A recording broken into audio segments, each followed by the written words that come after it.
Thank you. Hello, everyone. Hello, Double. Hello. Still commentating? Yeah, I'm here again. This guy is definitely commenting many different stuff there. Good job. And now there we go for Pokémon Colosseum. This game was released on the Nintendo GameCube and is basically alone in this own category. Basically, this is my favorite Pokemon. This is all favorite Pokemon games, especially because he's. I mean, the closest Final Fantasy version of Pokemon, in my opinion. So, I really like the story of this, and yeah, not only is this my favorite Pokemon game, this is my favorite video game of all time. Really? So yeah, I am a huge fan of this. So I'm very happy that to be here helping out with the commentary. So, because this game begins with a pretty awesome cutscene, also one of the best on the Pokemon series, I think we will start right now because this cutscene is pretty long. If you are ready on the timer, it will be a 4-hour run, by the way. So, yeah, pick up some popcorn or some stuff, or do other stuff side to this stream, because yeah, that will be such an adventure. If you are ready on the timer, yeah, we are ready, I guess. Here we go in 5, 4, 3, 2, 1, go. And here we go with this cutscene that we cannot skip. We see this Skarmory and this, this somewhere in the desert. We are in the... Suddenly explosion! Bam! Yeah, that will not be boring there. So we are this guy who's apparently just destroy a wall with some explosion. Steal some things with this, this face who's literally, we feel like it's a villain. But no, this is the main character. This game is so different. Considering now what's the Pokemon franchise is, something's really chill, really comfy, No, here we are literally a biker inside of the desert. And this scene specifically, I think, because of that, we will never see Pokemon Colosseum on Switch. And then another explosion happens. Wes is such a badass. I love it. Yeah. Just this cutscene itself made me buy this game, and I was not disappointed, honestly. So yeah, we just steal some sort of a device that will explain what is it later, and arrive in these stations. As we see, we have an Espion and an Umbreon, and we just begin by walking into there and find those two weird guys who apparently discuss about stuff. So about this game, first of all, there is only double fights in these games. There is not a 1v1. This is 2v2 for the entire story. Yeah. There's technically one single battle in the whole game. Yeah, you're right. Yeah, we'll get to that when we're at that part of the game. So we get some information that there is some explosion. We doesn't know what happens. So apparently that was a Team Snagem who's get destroyed here. Because there is, two teams of violence, we will explain that later. But first of all, we have the tutorial, basically, of these games with this guy. Yeah. His name is Willy, and he will teach us how to fight. We just have to answer yes. There is no way to modify the speed of the text in this game. And by the way, there is also, if you are used to Pokemon speedrunning, there is no way to deactivate the battle animation in these games, which means we will see all of the battle animation during the entire run. That's make these games really long to speedruns, basically. Yeah, a lot of the things you can set in options in May games don't exist here. So yeah, you can't change the text speed, you can't turn animations off. The battle style is forced to be set. They don't tell you what Pokemon is coming out next and letting you switch. It just just opposing trainers immediately send out the next Pokemon. Another things about these regions, I don't remember even I don't even remember the name of the region in English, I'm sorry. This is basically a big desert, and there is no wild Pokemon also in this region. There is only trainers. We are literally in terms of story in the Mad Max regions, basically, with everything has been just a desert and some town that we can fly to another, or route to another. And no wild Pokemon. That means when you want to make some experience, you have to do an entire battle against a trainer, which means experience in this game is getting experience or making level up in this game is really difficult. Also in terms of speedrunning, which means normally, and that's the case for many Pokemon speedruns, we have to RNG manipulate our starter here. Espeon and Umbreon, to have really good stats, especially in terms of attack, to make the fights going as fast as we can. Most of the time in Pokemon speedrunning, you want to deal with the fight as fast as you can in one hit kill, basically. So your attack, as normally, is really important, especially your nature. Nature determine which type of statistics are buffed by 10%. And here we have an Espeon. We normally have an Espeon RNG manipulate for having plus special nature, special attack nature. That gives you a crazy amount of damage. But the RNG manipulation in this game is really precise because it needs a frame perfect input and also really long, more than 10 minutes sometimes. So because of that, I didn't did it at the beginning of this run because it's not really convenient for a marathon. But I have a save later in the run when we can go, we can take the run at the moments when I know that I have my Espeon RNG manipulate, and later a good Pokemon, which would be my second main Pokemon, the Quilava. There is still the incentive also. If you still want to rename the Quilava, it's still possible, because I will be able to rename the Quilava after more than an hour of run, so we still have time. There's a while before we reach the name rater in this game. Yes. Also, the region that this takes place in English is known as Ore. Ore. The Ore region, which is based on Arizona. Oh, really? I didn't know about that. You probably know better the backstory of this game than me, honestly. So,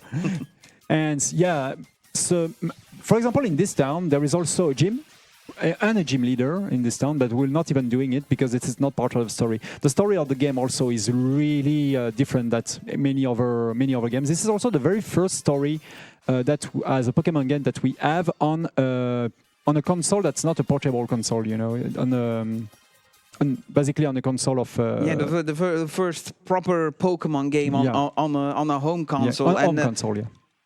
And the story, without getting into too much detail, because if you want to get the full detail of the story, you play this game yourself. But we'll explain a little bit. But yeah, it was notably darker than what was the standard for Pokemon at the time. Yes. And yeah, this game is also much more story-driven than the main series titles. And we saved this lady. She was captured by those two guys, those two grunts. So we just have to rename her. Yeah, like I said, story is darker. We start with just straight up stopping a kidnapping of a person. Yes. Also, classic Pokemon speedruns give anything you can name, give it one character. Yeah. Except for the Quilava, because that will be our star also. So here, basically, this is Rui, this girl with this red hair, and she asks us, "Do you want to save the world?" And we say yes, of course. You can say no, and she just loop as asking you. Yeah, it's a classic. When you say no, it repeats until you say yes. Yeah. So now we are in Phoenix City, if I'm right. And first of all, I will get an important item there, which is super potions. That will be really useful later. 3 super potions in this box. And we will cross the path of a very, I don't think is look like a bad guy. Yeah. Walked in straight from Final Fantasy. Yeah, this is literally, and this is a good guy. you know, with the music and Listen to the music, sure. Yeah, this is Mikey. This is good guy music. Yeah, this is Mikey. No, it's Mikey with the hair, Mikey with mustache. So basically, this is the layer of this town.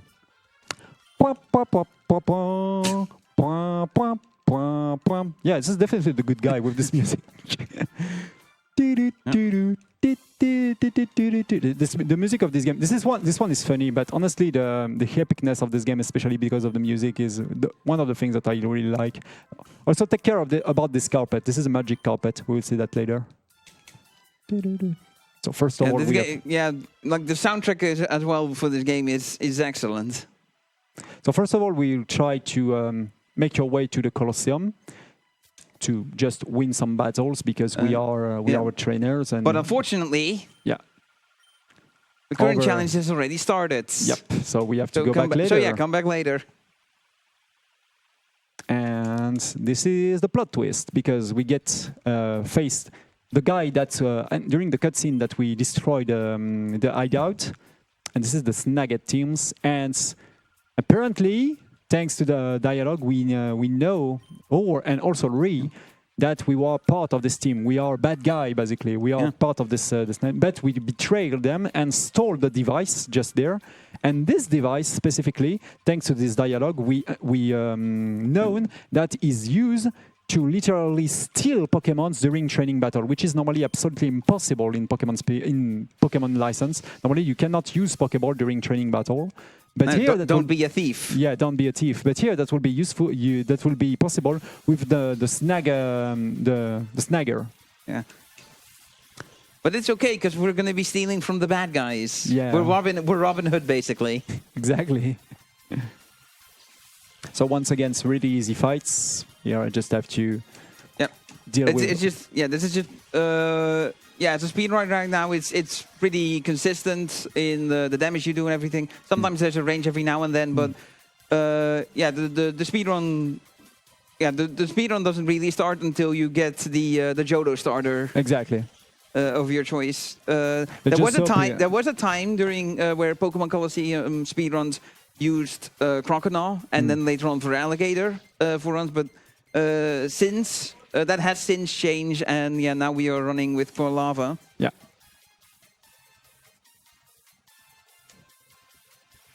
Synchronize, that's the ability Espeon has. If it gains a status, it puts the status back on the attacker as well, but poison types cannot be poisoned, so that's why it didn't work. Exactly.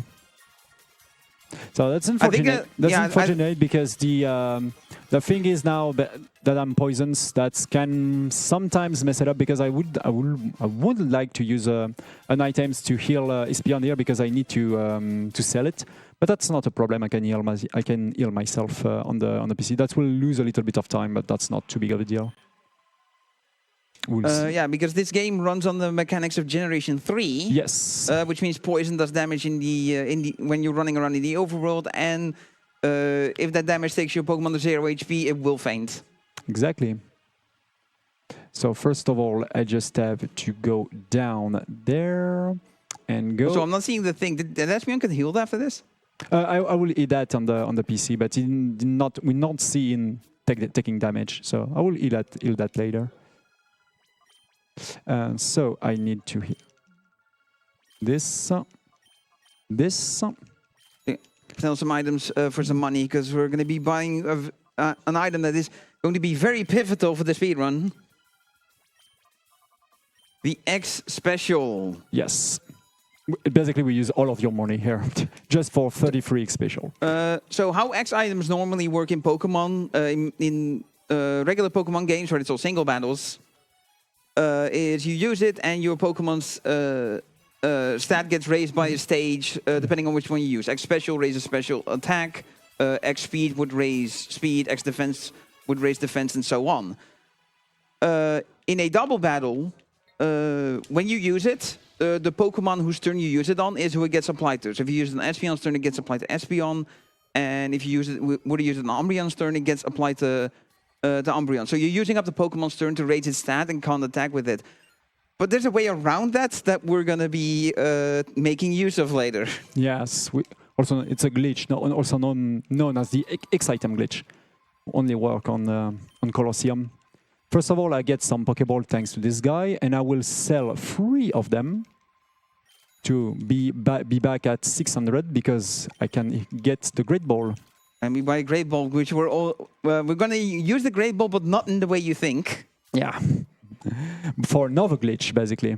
So yeah, this is an 80% run, basically. So RNG manipulation, glitch, and yada, yada, yada. Everything is can be used, and still, this game is pretty well made. There is no way to sequence break the game itself. So yeah, no sequence break, no clipping out of bounds to go places. No, nothing. We found 2 glitch: the X-Item glitch and the ball duplication glitch that we will see later, and also RNG manipulation. But yeah, for the rest of it's kind of fun. And now the best character of this entire game. Yep, everyone's favorite character, Mirror B. Master Mirror B, it's him. Yeah, this guy. There's a star on the front. Yeah, That's. We will also see Mirror B in the following of Pokemon Colosseum, Pokemon XD. Also, don't pay attention to the Power Ranger standing there. Yeah. Let's the music spin. Rigo. Yeah. I look forward to that because we're gonna be hearing that theme again later. You remember this carpet? Look at that. This is a big carpet right now. So we have to once again deal with. So yeah, we beat up this guy earlier. Now we got to beat him up again. He had 2 Whismers before. Now he has Whismer and Lotad. So he's changed up his team a bit. But you've got 2 evolved Pokemon versus 2 unevolved Pokemon. I think we'll be fine. That will be definitely fine. Let's see if. So yeah, to speak a bit more about about how the Pokemon perform in battle, and I'll go over Umbreon first since we're going to be dropping Umbreon soon. Umbreon is the tank of the 2. The way they start you in Colosseum is they basically give you a tank and a damage dealer. Umbreon is the tank. The thing with the evolutions of Eevee in Pokemon is they all have the same base stat total, and they have the same 6 numbers, but each evolution has them spread across the 6 stats differently. So for Umbreon, the high stats are put into HP, defense, and special defense, whereas for Espeon, they're put into speed, special attack, and I believe special defense. Yes. So Espeon works similar to Jolteon if you've used that in ye olden days. It's just the speed and special attack are flipped for Espeon compared to Jolteon. So Espeon is not as fast as Jolteon, but it hits like a truck. It hits like a truck, and it still has a very high speed stat. So Espeon will be going first in pretty much every battle. Yes. Basically, also you have 31 AVs thanks to the RNG manipulations. I mean, the one that I did that we see later when I will reload the save, as I said. So we just use here a super effective attack, especially against this one. By the way, Bite from Umbreon have a 30% chance to flinch the Pokemon here. So let's see. And what's this? Yeah. So this Pokemon mysteriously has a black aura, and only Rui can see it for whatever reason. Yeah, and that's why she got captured, basically. Yeah, whoever's pulling the strings basically told these guys to kidnap her. Yeah. Probably has something to do with that special ability. So the thing is, because it's a tutorial, I have a 100% chance to get this catch, just because it's a tutorial battle to learn you how to snag the Pokemon. Or to this went unknown for a long time. It took a long time before it was discovered that this catch is modified to be 100% guaranteed. It's more apparent in the sequel to this game, Pokemon XD Gale of Darkness, because in that game, the first battle that you do where there's a Pokemon like this with this black aura, in that one, it will force you to throw a ball right away. Yeah. And we deal with both of those guys. And yeah, we catch it, not to use Makuhita on the team, but catching it is faster than beating it. Yeah, definitely. You remove instantly a Pokemon from the opponent. So you remember the 3 guys with the 3 different colors that we see on the left here? Basically, it's the same way you choose the Pokemon and which will be the starter of Gen 2. And we will choose the red guys, who has basically the red the fire types Pokemon, which is Quilava. Yeah, you'll catch a Johto starter here in its middle stage, so Quilava. Yeah. The green guy that was just outside the house we left, he will have a Bayleaf, and then the blue guy who's at the south exit, he has Croconaw. And yeah, Quilava it's got the stance of a sweeper, high speed and attack and special attack, and that's what we want to go fast. Exactly. So now we will use the very first glitch of the game, which is the ball duplication glitch. So I will throw a great ball, for this Quilava and switch those 2. Yeah, specifically you use the ball on the first Pokemon's turn, and then on the second Pokemon's turn, you swap the items in the list. And thanks to that, I throw a ball, but that's not remove the ball from my bag, which means I have infinite great ball. Yeah, there's something weird happening there.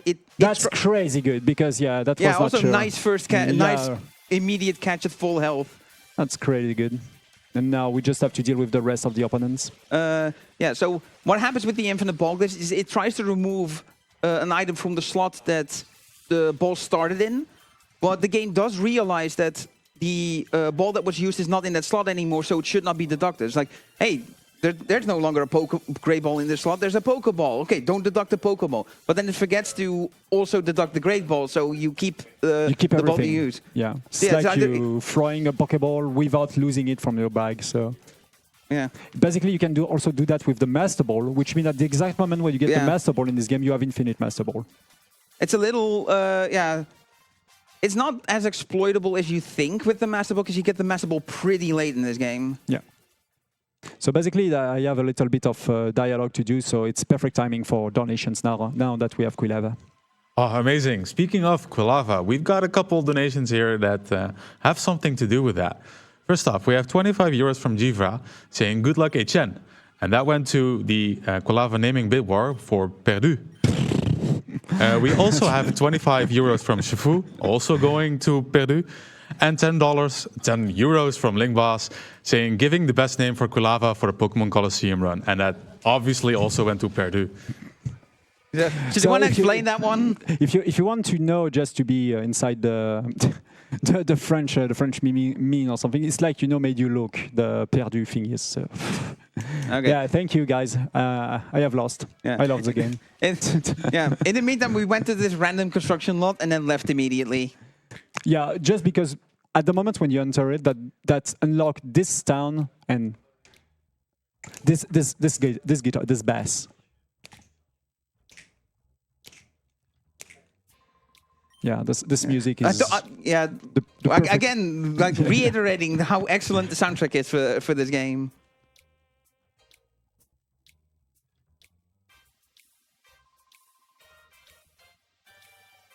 Also, yeah, just the cutscene of a police officer talking to this guy who's definitely not suspicious or anything. Not at all.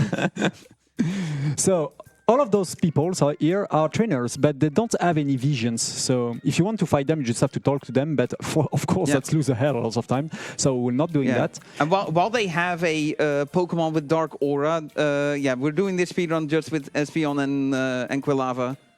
We don't catch any extra team members. Except for once, basically. So I have to talk to this guy to make the story progress. There we go. And also make a tiny heal here.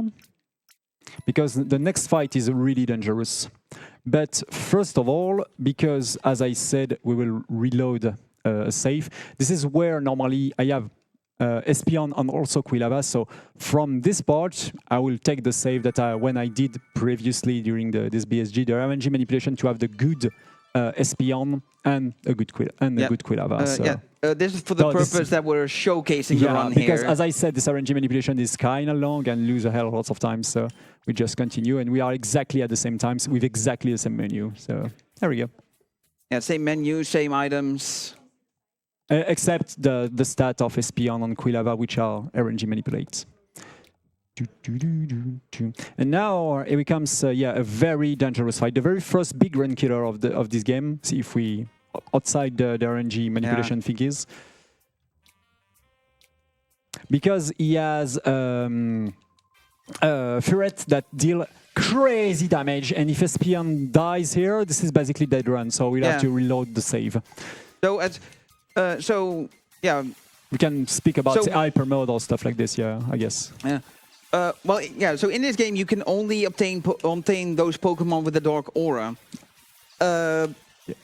There's limited choices in Colosseum, and as we will be seeing here, Ferret is one of these choices. And Ferret at this point in the game is pretty strong. It gets carried a lot by it being evolved and having the stats. This is a really good beginning of the fight. He chooses to use helping hands. The worst attack possible is strength. Yeah, strength. Yeah, because which is crazy strong. It's a strong normal type move, and because for it itself is a normal type, there's this thing called same type attack bonus, where it powers up a move by 50% if the move matches the Pokemon's type. So it does a lot of damage with strength early on. Ralts die, which is really good. So this one is not dangerous at all because he will go for bide. So I can go for... Now I need to ferret to... Oh, perfect. This is perfect. Nice helping hand again. He basically click at random on this four different... You have quick attack, strength, and shadow rush. Shadow rush is a really specific attack of Pokemon Colosseum with the shadow Pokemons. It's basically a typeless attack that does, I don't even remember, that's 80 if I'm right? 90. 90. Yeah, it has 90 base power. Which, if you want to compare it to other moves, Surf's power in this game is 95. So it's almost as strong as Surf. But yeah, it has no type, so it will deal regular damage, no super effective or not very effective or immune against anything. And yeah, there's no same type attack bonus at play. That's another thing that XD changed, where it did give shadow moves some matchups. Here comes matchup. And yeah, there it is. Evo mode. Yeah, that's really good. So this is Hyper Mode, a mechanic exclusive to these Pokemon. I will not take risk, because if somehow I don't crit the Sealot, he will. I should have called it, but anyways, I should have spent a turn in a different way, but that's fine. So yeah, so every time you use Shadow Rush, there's a chance that the Pokemon enters Hyper Mode, which there's benefits and detriments to it. The biggest immediate detriment is that you don't get to attack. The Shadow Rush that you meant to do gets replaced by Hyper Mode activating. Other limitations are you cannot use items on a Pokemon in Hyper Mode. Yes, so you cannot heal it. Yeah, and if you try to use any move other than Shadow Rush, random things can happen. Which can include attacking the other trainer or attacking Wes himself. Yeah, which is really bad. And yeah, this is the point in the story where they drop the term for these Pokemon with the Dark Aura, Shadow Pokemon. Exactly. And we have some discussion into the bad guy hideout. Yeah, this is where we learned this guy's name is Nazgul. So basically the plan of the team Cypher here, the other team of bad guys who's basically managed somehow deal with sell or give the shadow Pokemon on many different trainers, is they use the Colosseum behind there to do some nasty stuff like testing how shadow Pokemons are powerful. Yeah, and giving them to the winner of the Colosseum. So we'll try to investigate now. We are in the hideout of the good guys, the resistance, basically, and so we just have to go back. The people back there in that cave, they formed a group called the Kids Grid. Yeah, and they're basically working their own investigation on how to stop the villains from doing their villain things. And now that we activate this part of the story, another events will trigger. Because apparently someone stole the gear. That was the guy Silva that we just see there. We say we have to do things to stop the things that happens in the Colosseum. So he literally stole a gear from the this thing and stop the Colosseum to work. Yeah. He tries to help, but he just gets treated so poorly throughout this game. He gets like beat up and captured and put in places. I say no for no reason. There we go. So now we have to get back the gear. You can be. I have to. Okay, 15. So I just have to, because the shadow bar of the Pokemon, to purify it, you also need to walk, and I need to walk a certain amount of time there. Just to be sure that I will... while he's doing this, to go into a little bit more detail on Shadow Pokemon, is one of the things they also cannot do is level up. This is unrelated from the Hyper Mode explained earlier. Shadow Pokemon cannot level up, and for now, Quilava is also not gaining any experience from battles. It's from 2 bar. You need to purify 2 bar to making him win experience later. Yeah, because the concept of Shadow Pokemon Team Cypher is trying to turn these Pokemon into soulless war machines, essentially, by what is described in game as artificially closing the door to their heart. So yeah, the bars that we've been talking about. So yeah, that is a bar called the heart gauge. And it's divided up into 5 segments, and each time you drain a segment, you get some benefits, and the Pokemon gets closer to opening its heart and returning to normal. The first bar you drain unlocks the second move, the move in the second slot, which for Quilava is Smokescreen. Pretty useless. Yeah. But the second one is really important because it's unlocked the capability of the Pokemon to gain experience, even if the experience will not give it to him instantly, but it will be given back later. As an entire pool of experience at the moment you will purify it. And I really need at the moment I will purify Quilava to make it this evolution instantly. This is why I need to store experience as fast as I can, so as soon as I can, basically. Yeah, that is the process of lowering this heart gauge is known as purification, and I'm pretty sure we will have the bar completely empty by the time we get the ability to fully purify. Normally, yes. And there's a bunch of things you can do to lower the heart gauge. Sending it out into battle is one of the ways of doing it. Calling it from hyper mode, which takes it out of hyper mode. Walking around, getting some of the Pokemon enthusiasts is known as step cycles. Yes. If you complete a step cycle, the bar gets drained. There's a mechanic later on where you can get a cologne case item, and you can buy scents to massage the Pokemon. That will lower it. But the fastest way is by far to calling it out of the hyper mode. So, but here I would like to also to be in hyper mode. Unfortunately, I had to play it safe and go out of the hyper mode from the previous turn. But that's not that bad. So I just I don't have the hyper modes here. So normally I would just have to double aim this one. Yeah, that's one of the benefits of hyper mode I haven't talked about yet, is that it has a massively increased critical hit rate when you use Shadow Rush. There we go. We got hyper mode right away. Also, you can see the heart gauge is the first 2 bars have been emptied, so Quilava will gain experience now, or store experience rather. Yeah. Also the things, we enter the Colosseum and begin the Colosseum tournament. At every beginning, you get poisoned. That's not too bad. That's not too big of a deal because just losing time because of the animations, of course. Yeah. So now the poison is not going to put Quilava in any danger of fainting. Yeah. 2 things here. Return have a shorter animation that can fusion. This is why I use Return. Return is a little bit shorter in terms of animations. I win a little bit of time. Because normally Return is a terrible move to have on Espeon because while it starts with max happiness and you therefore have 102 base power, also the range. That was a really... that feels like 1 HP. Yeah. Normally you will not die. Here we go. But yeah, bar pose is not too strong, so... Normally, we will win. We will win the fight here. So Quilava will not take another poison tick. Pretty bad range, honestly. Pretty bad first fight. Fortunately, I will finish what I was explaining. But at the beginning of each fight in the Colosseum, you will get full heal, which is kind of convenient there. And I get full heal, but I will not lose the hyper mode, which is really good.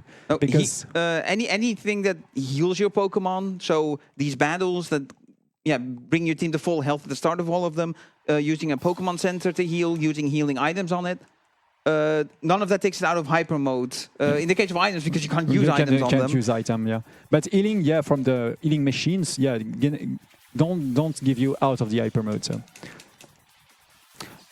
So the main reason, despite 102 being a respectable base power for a move with Return at max happiness, it's a normal type move. And in Generation 3, the move's type determines whether it is physical or special. Normal is a physical type, so all normal type moves in this game use the physical attacks, which is very low. I think it's the lowest. You mean for Espeon? The for lowest, Espeon is one of the low. Yeah, it's one of the lowest. Yeah, it's either attack or defense that is its lowest. It's defense if I'm right, but basically Espeon have a low attack. She's a special attacker. It is a special attacker. Yeah. As a Also, yeah, hidden power did neutral damage there. So it's some type that does neutral damage to fire. That's not really important. So, also about the critical rate of Quilava, thanks to the Hypermod, is 91% chance to crit. So it's really high and also really useful because it cannot be, not effective of anything because, as we said, this is a typeless move with 90 power base. So yeah, it's at the moment. Quilava in Hypermode is literally carrying us. Like now, because I hope once again Quilava can deal in one turn against Cacnea.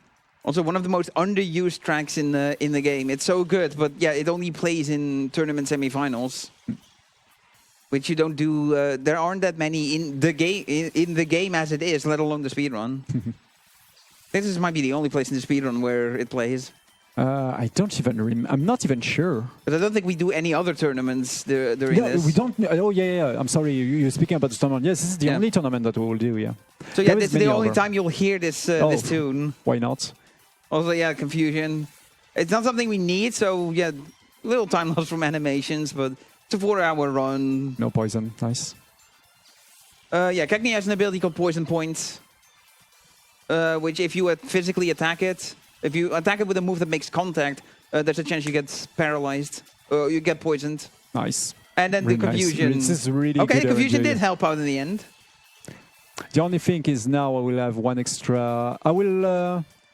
Yeah, I don't believe in. Sometimes that cannot crit or quick attack. I lose a little bit of time because quick attack will have these animations before.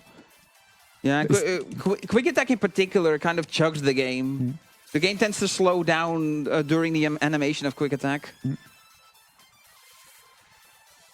Critical hits. That's perfect.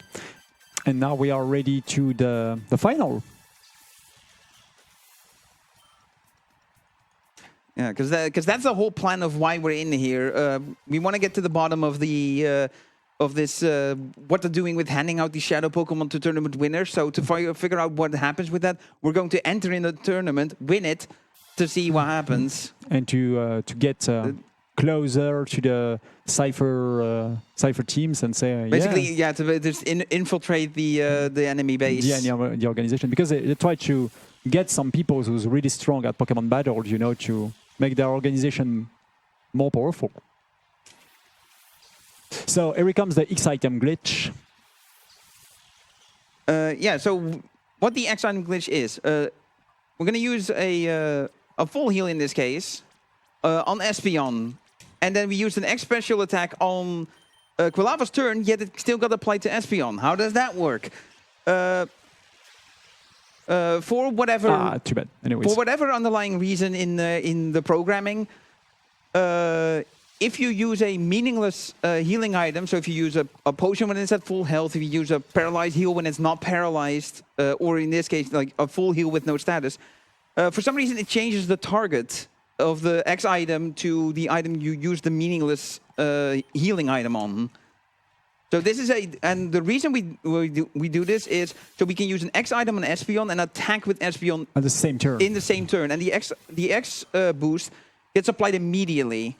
It's immediately when you use the item. So the first attack that Espeon does already has that X special attack boost. I did that to try to avoid the surf of Golny, but I missed the range once again. So that's bad. But anyways. Basically, we see things that I intentionally target 2 times the same Pokemon because in Gen 3, if you have, I will just do Shadow Rush there, Confusion there. If you have, if you deal with a Pokemon at the beginning of a turn, the next Pokemon will appear immediately before the attack's coming out. So yeah. I kill Golny, and I target the same place with Shadow Rush to chip damage Manimite immediately after. Yeah, so you instead target whatever comes out next. Yes, which is basically impossible in Gen 4 because you have to wait the end of the turn to target a new Pokemon that arrive. And now that should be it. I have a 9 chance on 16 to deal a 1-hit kill here. I get it. Nice. Perfect. So we 7 animations and we win the tournament. 83. It's really good. Okay, now we're So yeah, now we're going to be taken into the Pyrite building. Yes. Undercover, because basically they don't know that. So yeah, we're just there to find some clue about what the hell are you doing, guys? Yeah. And as part of the normal tournament, this is something you'll always get in tournaments, not just the one that we do here as part of the story. Is you get a cash prize and a TM. Yes. And this is toxic here. TM06 is toxic. And there's a bunch of Colosseums in the game. There's Pirate Colosseum here. There was the Fennec Stadium that we couldn't enter because it was already underway when we did it earlier. I forgot my my bottle of water. Anyways. There's 4 rounds, so to speak. If you so the first time you do the tournament, you get cash prize and a TM. The second time, you get a cash prize and a different TM, and you can do that 4 times. I believe it repeats after. So when you do it the 5th time, you get the TM for round 1 again. And even for the trainers, you can also repeat the fight to experience on them. So there is a lot. Yeah, it is one of the grinding methods that the team that the game offers to you. I have a strategy there, like this, because somehow this fight. So here we have Shadow Yanma. There we go. But it's generation 3, so even if you catch this, there's no Yan Mega you can get. And that happens a lot for. There's a weird coincidence. That what again? Nice confusion again. It's only 10% basically. So if it can block the attack, that's kind of good, honestly. It's slow, but in terms of safeness, it's also. It is a shorter animation than the attack. The attack it wants to do hitting. Yeah. And Shadow Rush, one component we didn't talk about yet is the recoil damage. Unlike other recoil moves where the damage you take is based on the damage you deal, Shadow Rush works differently. It is a flat 1/16th of Quilava's max HP. Or any Shadow Pokemon that does Shadow Rush. It's 1/16th of their max HP is always the recoil damage you take. Which is kind of convenient because Shadow Rush deal a crazy amount of damage, especially in critical hits. Yeah, so it definitely helps with the critical hits. You're doing more damage, but you're not taking more recoil damage.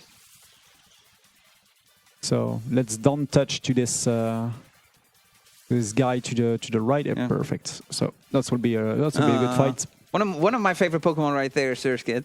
Surskit? Yeah. Ah.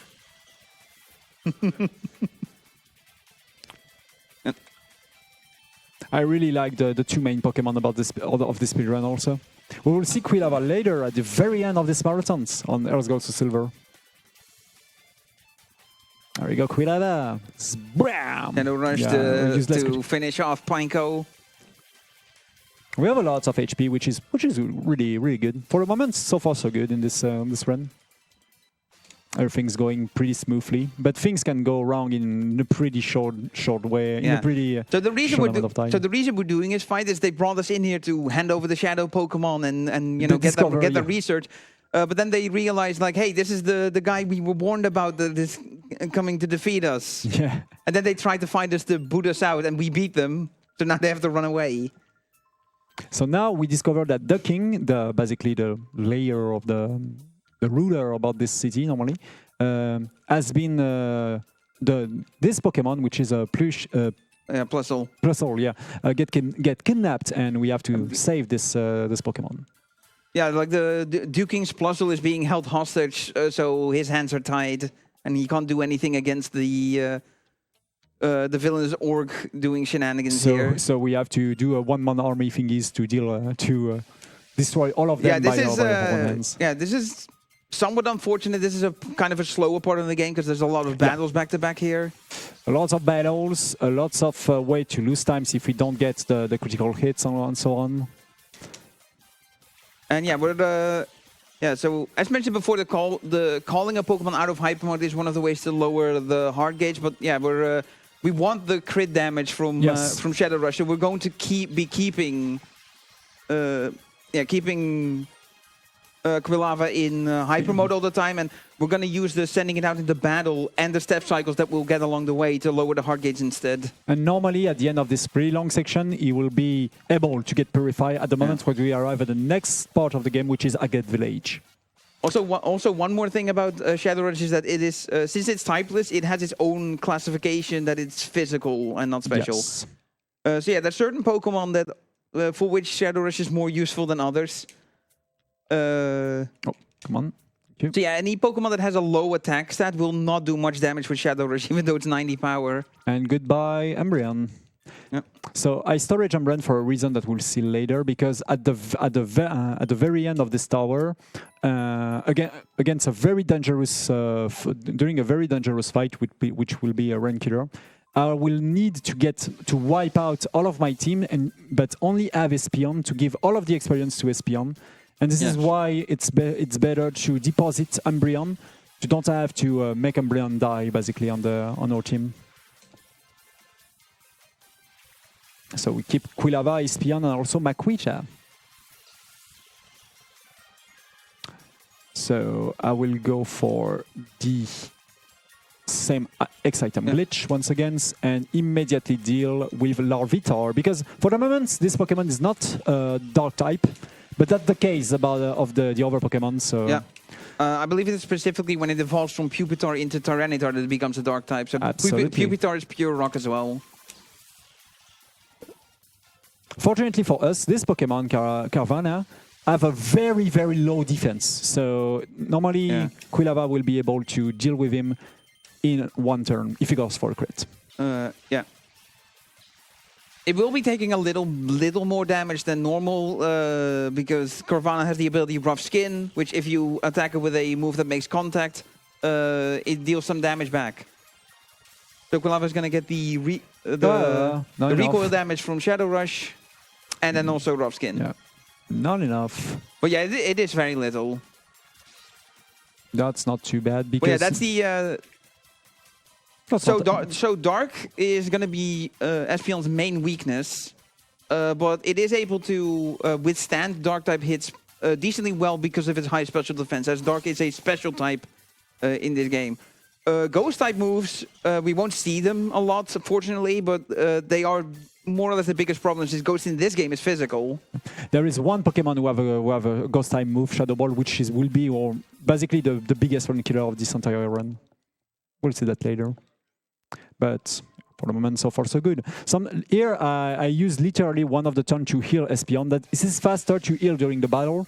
Instead of opening your menu between two trainers, opening the bag, using a super potion, and so on and so on. Here I just use one of the turn and that's fine. Basically, also Shadow Pokemons are also considered like wild Pokemon that you can capture. So their stat and their nature are random. So sometimes I cannot be able to one turn kill them if they have, for example, the good nature to tank. Oh, sure. If they have the nature to, I'm sorry, I just. Oh my God! Yeah, here we go. Yeah, so AEtienne has notes that it's a long game. There's a lot of fights, so yeah, it makes sense to have notes, so you know what to do in all these fights, and also how to pivot if things don't go the most beneficial way. Especially also because in this game, that's kind of different than the other. Yeah, I will access special. And yeah, Confuse Ray. Yeah, that's because here Quilava can miss, so I will do things in the safe way. Just an X special because Espeon is not confused, and if you use an item, you cannot be it yourself. It's just using an item during the turn of Quilava, so. Yeah, exactly. You're not spending turns to try and get out of the confusion, but yeah. So yeah, in basic, what I was about to say. So yeah, I have X items. I spend my entire money on X items, but we can still be short in X item if I use too much of them. So you have to be also a little bit careful about that before the very last section of the game. Yeah, definitely coming in with a plan for when to use them. Yeah. Oh yeah, so we'll continue working our way through this building. In the meantime, we can throw it over to the host, I think. Yes, to say a few words. All right, thank you so much. I do want to talk about a couple of the incentives we have coming up, because we do have the naming incentive for Quilava, which is, I think, a half an hour still. Yes. So if you don't like the name Purdue for whatever reason, I'm not judging here. Maybe I am, who knows. You can still change that. So please put your money towards that when you make a donation. It's at the bottom of that screen. And also donating for the name change will also get us closer to our upcoming bonus game, which is Pepsi Man, which will come up later this evening. We are less than 300 euros away from that. So please let us meet that. And then we can watch the amazing Pepsi Man run across our screens like AEtienne is doing here with Pokemon. Yeah, because if you've never seen Pepsi Man before, you want to see it. If you've seen Pepsi Man before, you want to see it again. It truly never gets old. A good old meme. So there is another mechanics that we didn't speak about, which is the ability about Quilava, which is Blaze. Blaze can be useful later, especially when I get Flame Wheel that I'll already get there. But for the moment, I only use Shadow Rush because I'm in hyper mode. But now, at the moment when I get out of hyper mode, if I have less than the third of my yes, of my HP, that will be a bonus of 50% damage, which is crazy good. But I have too much HP for the moment to make that useful. So. Yeah, and that's 50% of the base power, which goes along with the same type attack bonus Quilava gets from being a fire type. So. That's 225%. It's twice as powerful compared to a non-fire type using the move. A little bit more because it's synergized one with another, so it's 225. 225%. Oh, 150 plus 75, yeah. Yeah, so yeah, Blaze and same type attack bonus stack up on each other. I'm sorry. Yes.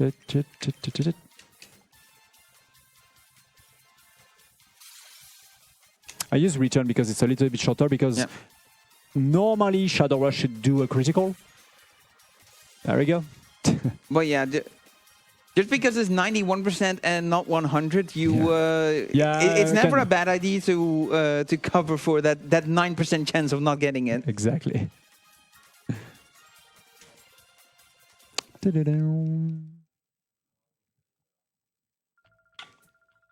So we go again against this guy. So this is Toti. Tura, I'm sorry. Yeah, next one is Toti. So this one can be dangerous with Seafield, but I have lots of HP, so everything should be fine.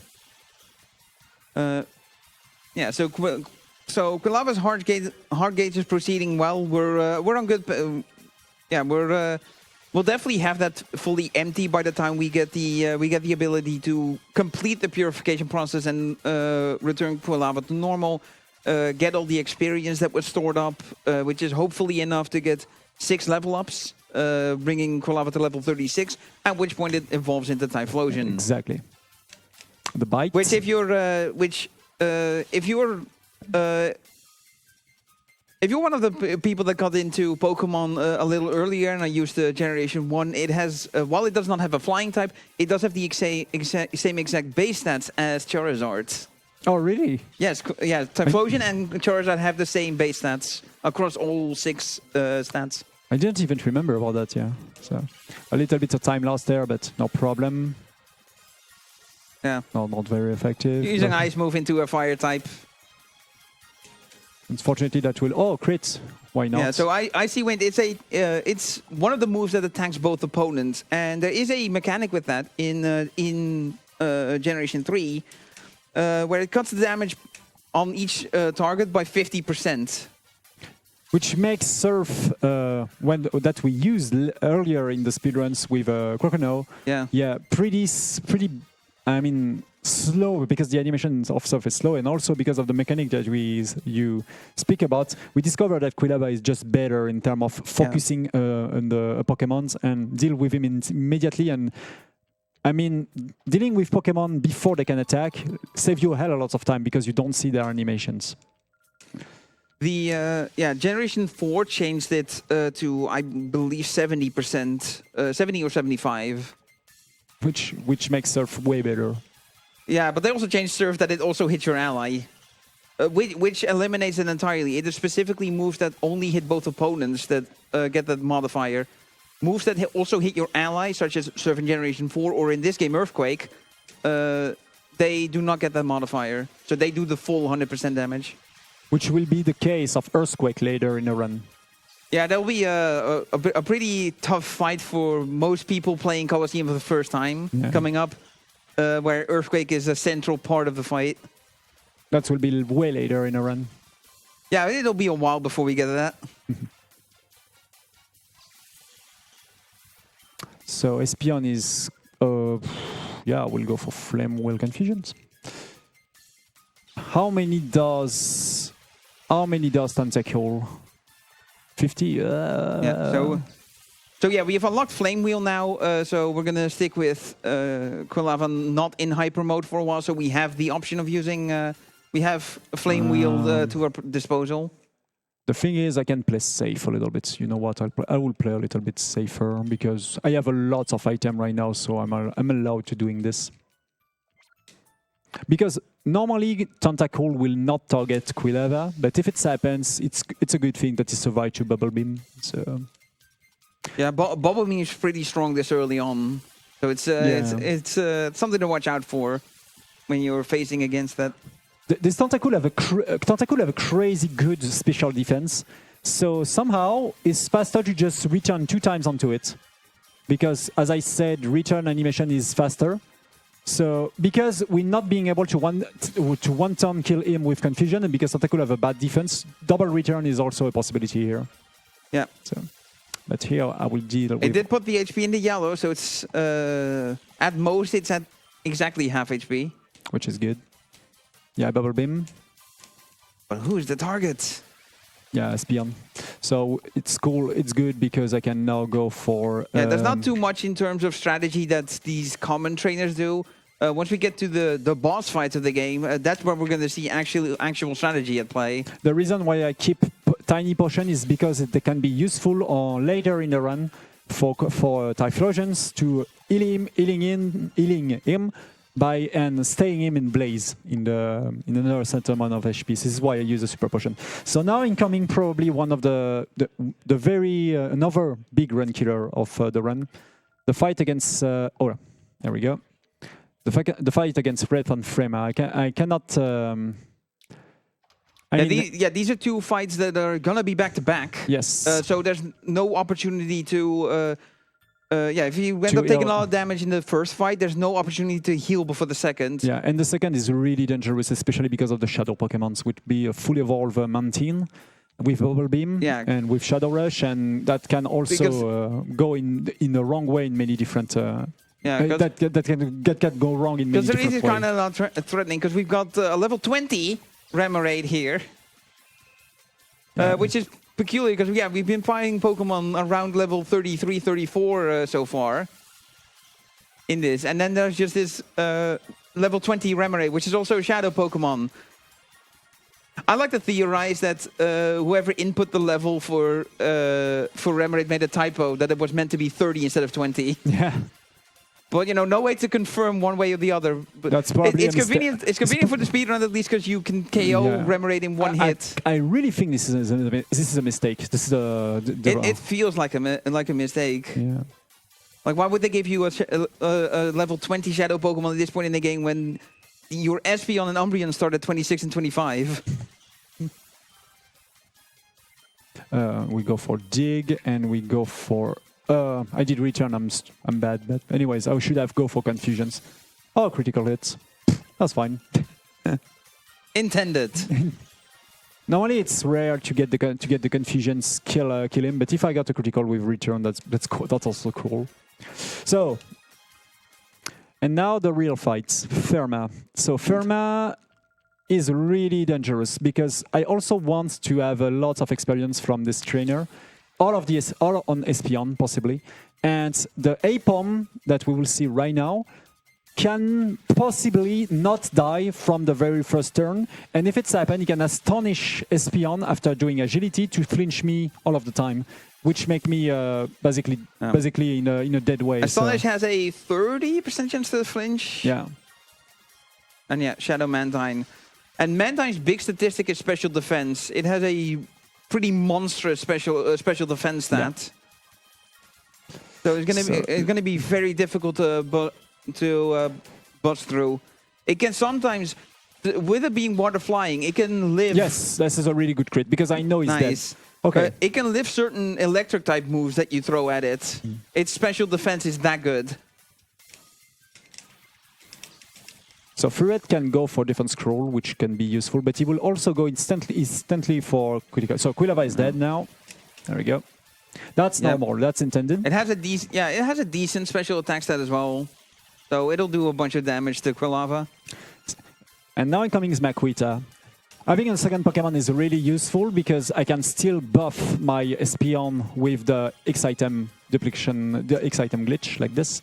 Yes, because you need both Pokemon to execute it. So if Espeon is the only one left, then you can still use the X item, but then you can't attack anymore because there's no second Pokemon to perform the X item glitch with. I need perfect.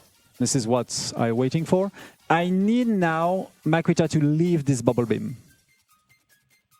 But the stats are random. That's good. Very good.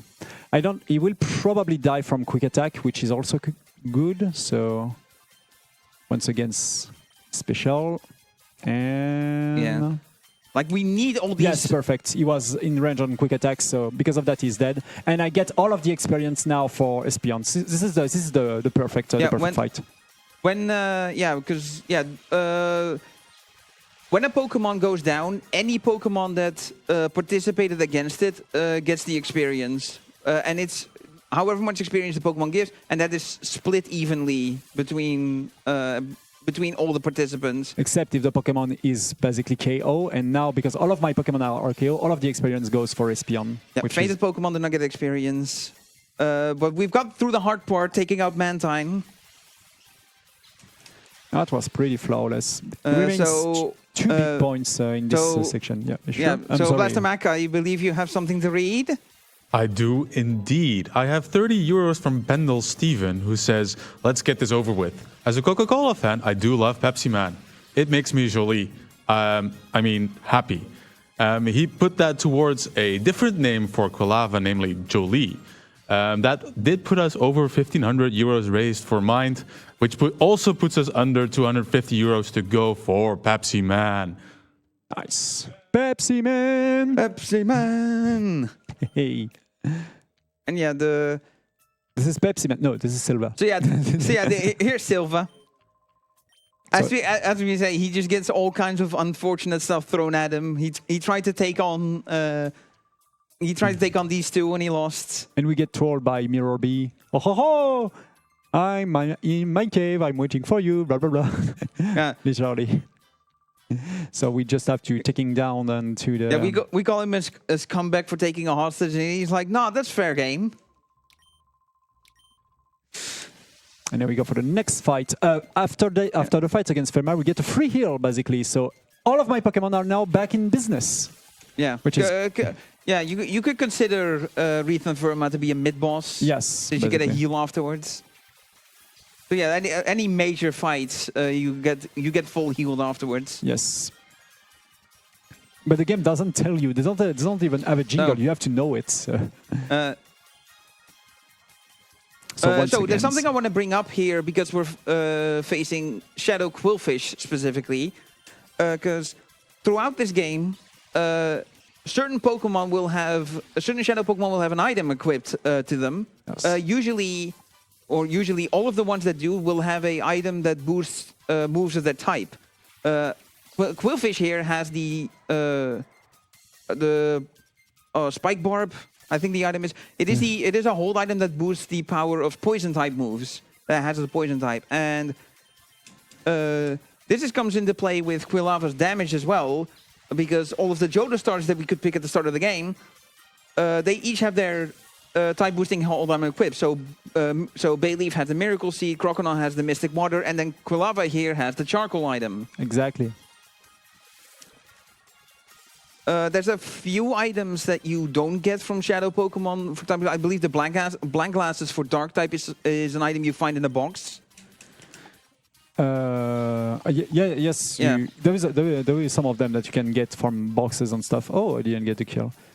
Yeah, I should have go for the flame wheel. Oh, not on Quilava, please. Ah, he can miss now. Oh, yeah, sand attack. Let's see. That's fine. Yeah. If the animation lands, that's mean that will hit. Yeah, if you see the first attack animation, that means it hits. Because if it misses, it immediately cuts to the target, and you get the text box that saying the attack missed. Yes. And now incoming another big run killer, which is as you explained, especially for that, there is a Pokemon that we need an item, which is the Twisted Spoon for Espeon. But I need to catch a Shadow Pokemon because of that. And this Shadow Pokemon is kind of dangerous. So I hope the catch going well, like for Quilava earlier in the run. Yeah. First of all, let's get some Hyper Potion there. I've always found this one to be weird. Yeah. With the way it's designed. So we pick up some items here. So we're going to be facing a trainer that has a Shadow Metatite. And Metatite is a Pokemon that is a pretty unique type combination of fighting and psychic. And yeah, it is holding the Twisted Spoon, which when you fight against it, means that also its psychic type moves are increased in power. But yeah, we want to catch it so we can take the Twisted Spoon off of Metatite and give it to Espeon. The worst thing that can happen is Metatite die here, and it will be basically a dead run if that happens. So I will hope that will not happen. Yeah, 10% doesn't sound like a lot, but it adds up. There's certain ranges that there's certain attacks that would become a range or crit, yeah. Or like you can straight up not hit the range at all if you don't have that Twisted Spoon. Once again, duplication glitch there. And let's hope the Stag Ball is around 50%. Yeah, with a great ball. Yeah, the factors that contribute to catching a Pokemon is how high or low its health is, if it has a status condition, and which ball you're using. Those are the main ones. So, ideal with this Pokemon to don't see these animations. He will die instantly. Perfect.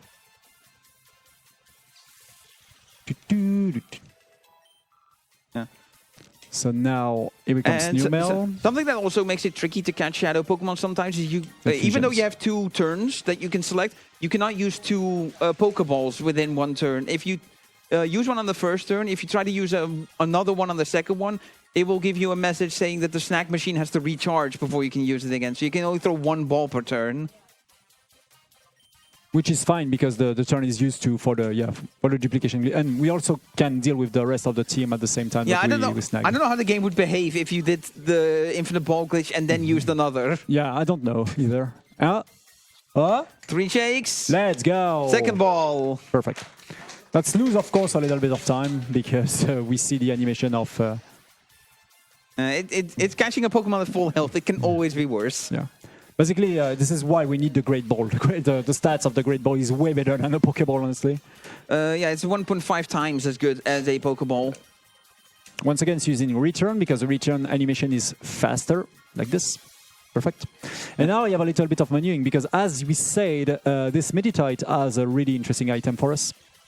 So I will equip it right now. Pam pam. Pa-pam. Yeah. So let's use it right now. Oh, I'm sorry. Up.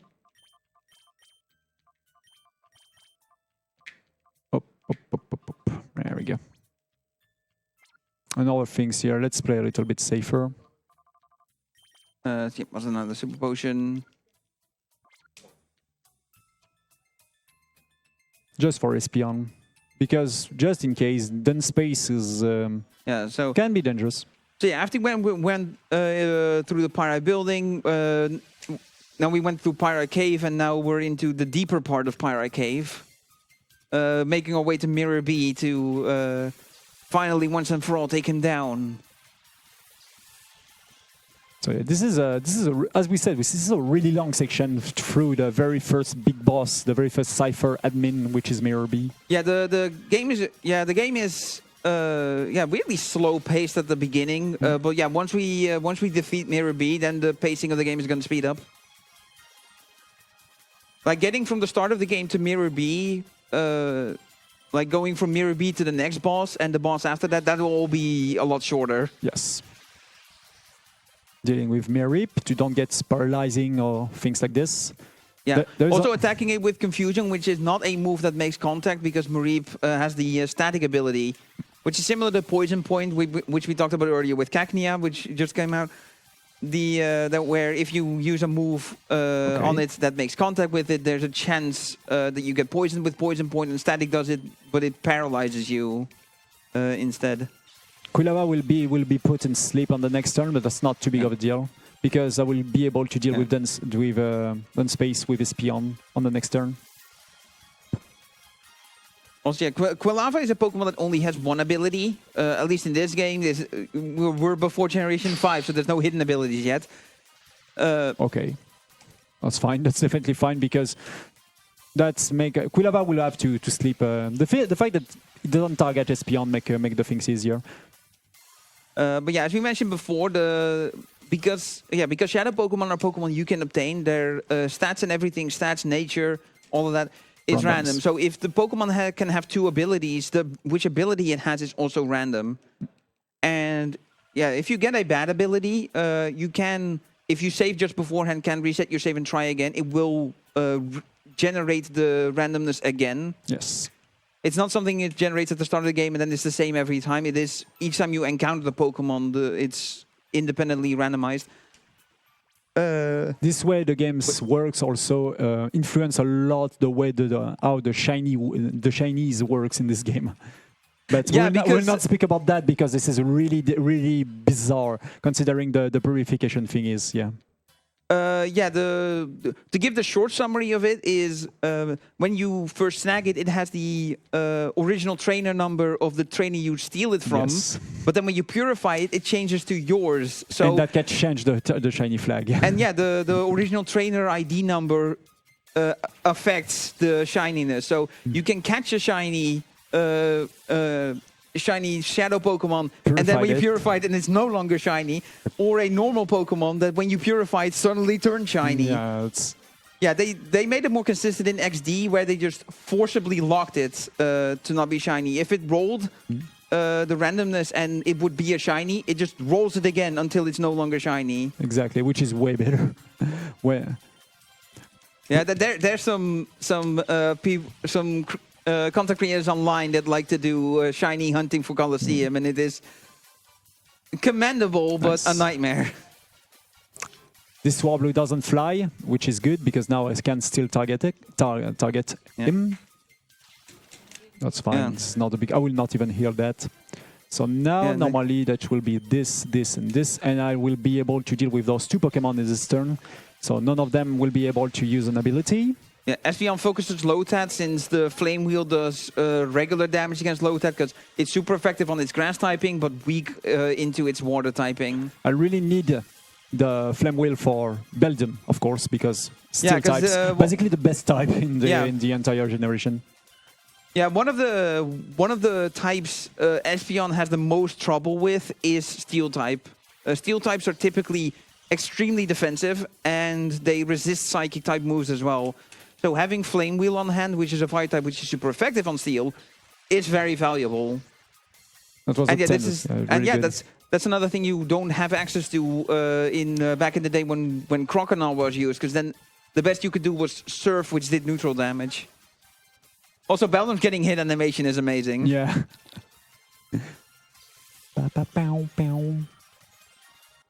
Okay, and here he comes another. I mean, big run killer, but I hope everything is going well. This is his Mirror B. And it's time. And also, it's time for the music. Yeah. It's probably. Remember when I said to look forward to hearing the tune again? Yeah, we're here. It's probably one of the most well-known fights in the entire game. I mean, the Pokemon he has are very easy to remember. Yeah. I wonder if the 4 Ludicolo in the room are any giveaway. We hardly believe this is a bad guy, you know. He does. So, we are ready? Yeah, he cuts the music, but then he then says, let the music play again. And yes, This is not the general boss theme of Colosseum. Yeah. Mirror B just has his own. But this is a dangerous fight also. So Mirror B has 5 Pokemon here, 4 Ludicolo's, and then the Shadow Pokemon that he's bringing, whichever one that is, you'll find out in a minute when we get to that part of the fight. But there's all the Ludicolo's, they're slightly different. They don't all have the same ability or moves, and which is which. If you know this game really well, you would be able to tell by which gender the Ludicolo is and which level it is. But yeah, the strategy with Mirror B is to really force Rain Dance, to get Rain on the field, to take advantage of the 2 abilities Ludicolo can have. Spread out throughout this team are both abilities. It is either Rain Dish, which restores a bit of HP at the end of the turn if it's raining, or Swift Swim, which doubles the speed of the Pokemon when it's raining. Yes. Yeah, this is a tough fight though, because they can have Water Gun, which does a lot of damage to Quilava. Quilava can die there because I get targeted by the 29 and he attack first. So this can be bad. Razor Leaf, this is good. Razor Leaf hits both opponents, which means, it did very little damage to Quilava because, fire resists grass, and it's a move that specifically hits both opponents, so the damage on each of them gets cut in half because of the 50% modifier. This is hard, but I will probably go for this. And so it's 15 on 16. Yes. So if Quilava don't die this turn, this is probably a win. Let's see. So here's the 4th and final Ludicolo that is sent out. Please. Yes. Perfect. Okay, it lives the Razor Leaf, nice. And now it'll be in dig, so it'll be safe. There we go. So because when you're in dig, you can't be hit by any moves, with the exception of a couple. There are moves such as Feint Attack and Swift that always hit, and they do also hit even when a Pokemon is normally invincible from being in the mid part of dig or fly. But the only move outside of that as an exception is Earthquake, which, because the Pokemon is hidden on the ground, Earthquake deals double damage. So you do not want to be on the ground when an Earthquake is coming. Also, nice dodge on the Razor Leaf. Yeah, because I was under. It's kind of weird. Yeah, but we are under the ground. And here's Shadow Pokemon. It's Sudowoodo. Sudowoodo. I like Sudowoodo as a concept. It's disguised to be a tree rather than a Pokemon. And from when you look at it, like it pretends to be a tree. Oh, surely it's grass type, but no, it's rock. There is an entire Pokemon part of the anime, an episode of the anime when Pikachu tried to hit a Sudowoodo with an electric type attack, and that doesn't do anything because, it's a rock type. I remember that. Phew. Which is a little weird because rock types in Pokemon normally aren't immune to electric, only ground.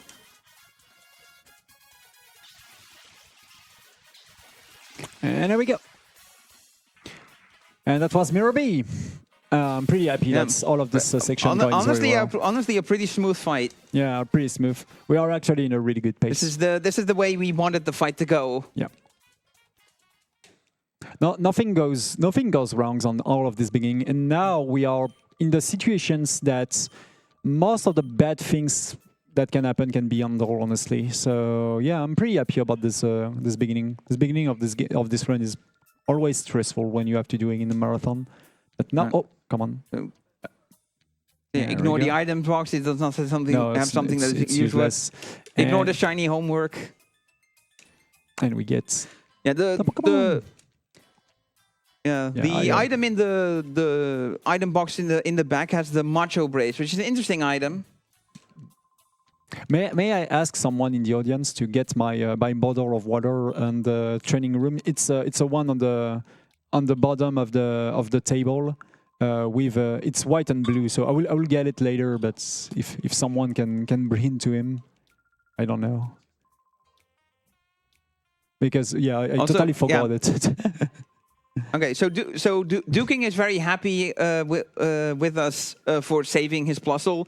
Plusle itself is also very impressed, and it wants to come with us. Yes. Sadly, again, don't know if this is intentional or not with the level or whatever, but he's really low level. It's really unfortunate when you get it. It's level 13. So there's a bunch of grinding that you would need to do to make Plusle a key part to your team. And apologies for the spoilers, but there is no obtainable Minun in this game, and it makes me sad. Yeah. This was the perfect opportunity for Plusle and Minun. If you're not sure why I'm saying that, it's because Plusle has an ability called Plus, and Minun has an ability called Minus, which powers up their special attack by 50% if the other Pokemon has the other ability. So Plus powers up when it's paired up with Minus, and Minus powers up when it's paired up with Plus. So you can see the potential that was here within a game that's entirely double battles. But yeah, that was not the news. So we are in Agate Village. Oh, I get off an area free. infamous for you being able to get Rui stuck behind places and Which leave is her good there behind. because I need to get the experience share just there, and Rui is not behind me to slow me down, so which is perfect. Oh, Yeah. there it is. She. Yeah, if Oh she's stuck my God! She blocks me into the. If she's stuck for long enough, then she'll unstuck and come running towards you. But yeah, Agate Village is the most infamous for you being able to do it voluntarily. So basically, this is the grandpa of. The grandparents of Rui. Yes. But here comes the trouble. Apparently, this is what. So the reason we went here is because Rui told us to. This is what she was doing before she was kidnapped in Pirate Town. Where she was on her way to visit her grandparents here. Exactly. And so at this point in the story is where she remembers, oh, right, that's what I was doing. Let's go to my grandparents. Which can be useful because this is the place where... Oh, it's not mine, but anyways, that's fine. I will catch it myself because there will be a cutscene and I can run into the... Thank you, Zelda, but I will do that later. I'm sorry. Yeah. I will get some water later. Everything is fine. So more banger tunes. So we're now transitioning from the general bad guys to Cypher peons, which have this amazing theme going for them. I intentionally aim a water type Pokemon with Flame Wheel, especially because I know this guy will die because of return, because he have no defense at all, and I'm aiming the Pokemon behind him. That's happened right now. Take a little bit of rough skin damage, whatever. And Flame Wheel will do neutral damage on Spheal since it's Water Ice type. Oh, Surf, that will be long. A crit on Quilava will give me the Blaze. No crit. So no Blaze. Sometimes getting crit here is sometimes useful. There we go. Yeah, because I need some chip damage. This Pokemon is kind of tanky, honestly. Yeah, Spheal, like Walrein... If you're familiar with Generation 3, you would know that Walrein is a pretty good tank. And yeah, that trickles down. Like Spheal itself already has some bulk to him. And he's round and adorable. Yeah, it's a ball. I also have this Pokemon, right here into my PC. Those one are made by Givra, who's also will be running Earth Gold to Silver later, and also Pokemon Snap. Yeah, if you're able to, please turn into that because it's gonna be a very cool run that we have as our final run a shorter of run the event. Also, yeah. No. It's better to doing this. I can do this fight in many different ways, but considering actually the probabilities, there is more probable way that I get. That I get Shroomish in a correct way with Flame Wheel. I also have to check one thing. I can go for Chao-Calstrat, yeah. So I will go for it. Yeah, there is a So, strat. Shroomies is another Pokemon that has an ability where it has a chance to put a status on you if you attack it with a move that makes contact. But it has effects pool, which it means it randomly picks between sleep, burn, or paralysis.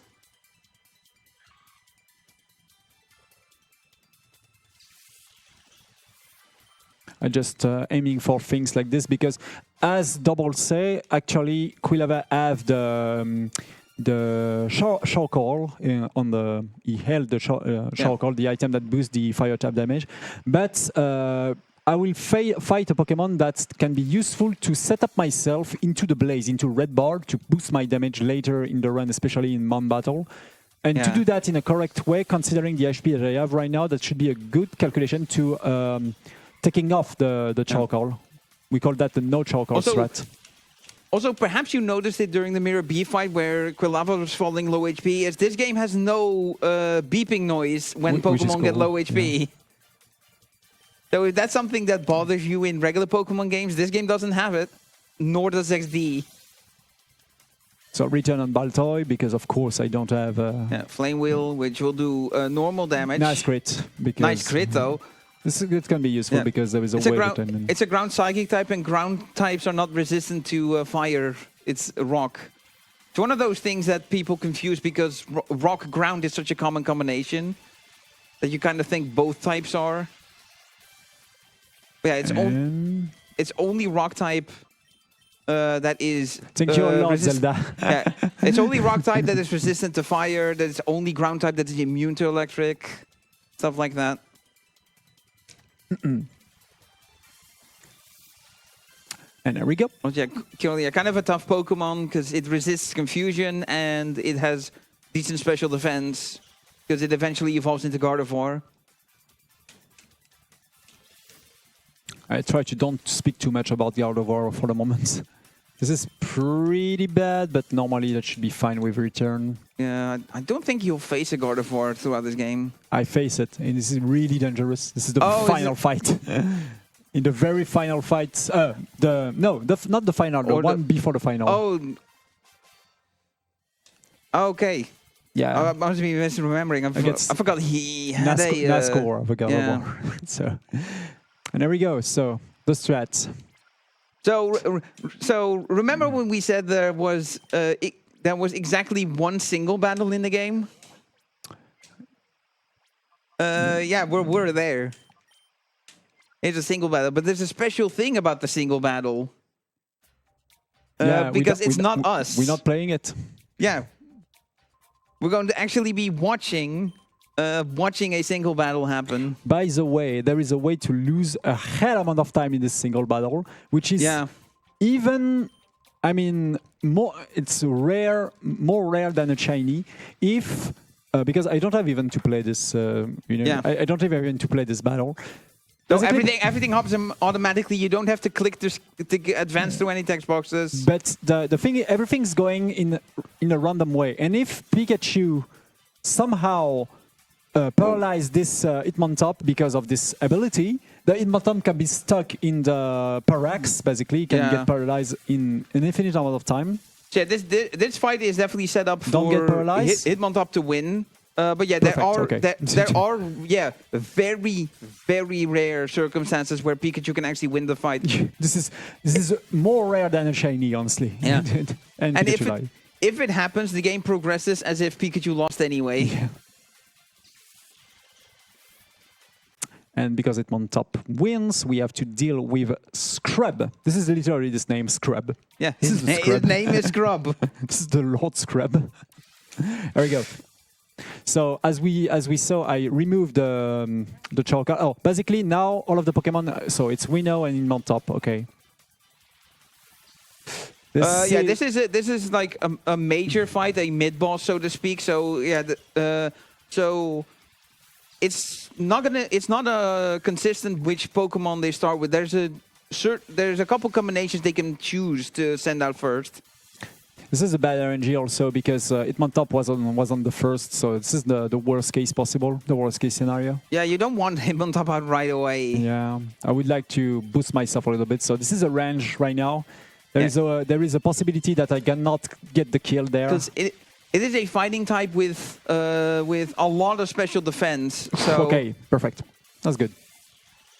And so yeah, there was a chance for it to live a confusion, Yeah. but we got it.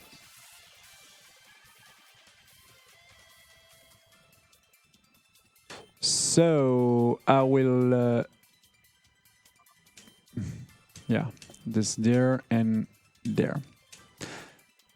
Basically, what I'm doing right now, I will intentionally flame wheel the Winote because it will use Mirror Colt, and thanks to that, it will put me into the red bar.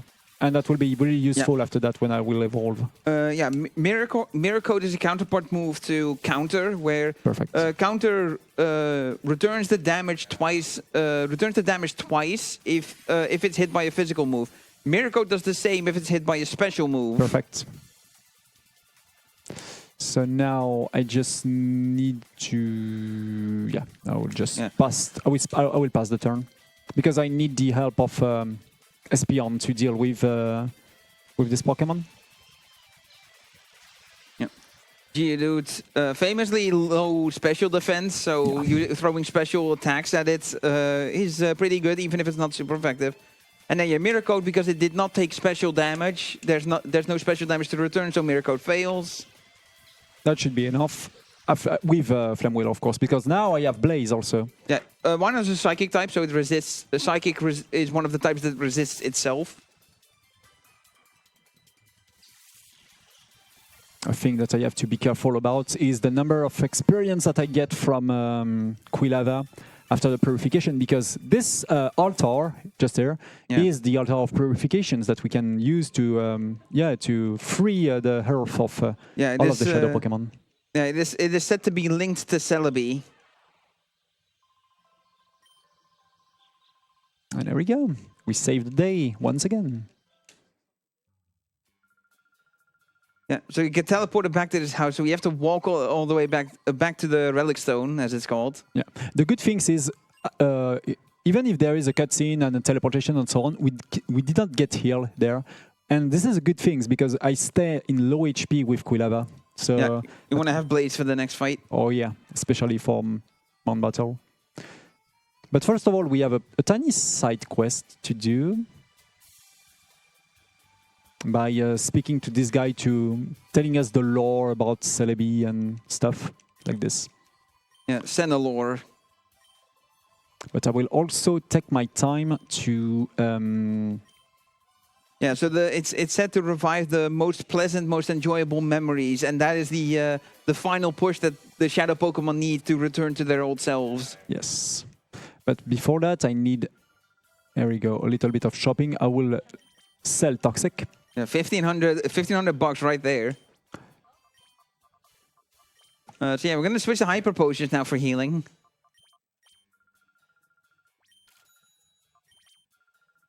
One revive. And also the calcium, which is a really good item to boost. It's really expensive, but that boosts the special attack, and that's it is really useful for Pokemon right now, especially for Quilava. And that will be Tiflosian in a few moments. First of all, I need to continue the story by speaking to Sage, basically. Yeah. So in the time that we visited Senalore, Rui's grandmother found a relic tablet, a stone tablet, and that allows us to communicate with the relic stone and fully purify Pokemon. But first, we got an emergency email. Yeah, I go back the Shawcall, and yeah, I did not forgot to use the calcium on Quilava. And now get into the email, open the email, and there we go. Yep, you have to do this to progress the story. There we go.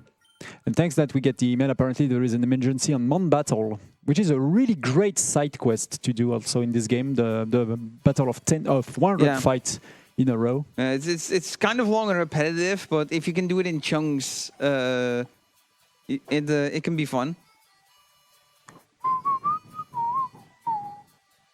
You can get a lot of the Colosseum's, double battle prowess But before that, yeah, we cut the incentive, or by the way.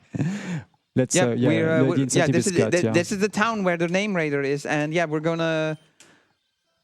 But yeah, so we didn't get a prompt to nickname Quilava when we originally snagged it. That prompt is gonna appear here now that we've purified it. So let's find out if we have enough experience for level 36. 21742. We have enough. We have definitely enough, yeah. Level 35. There it is, level 36. So don't touch the controller there. Don't touch B. Yeah. Yeah, because this game, like any other Pokemon game, it lets you cancel evolutions by pressing B. Which is not a good idea there. Yeah, we do not want that. We want Typhlosion right away.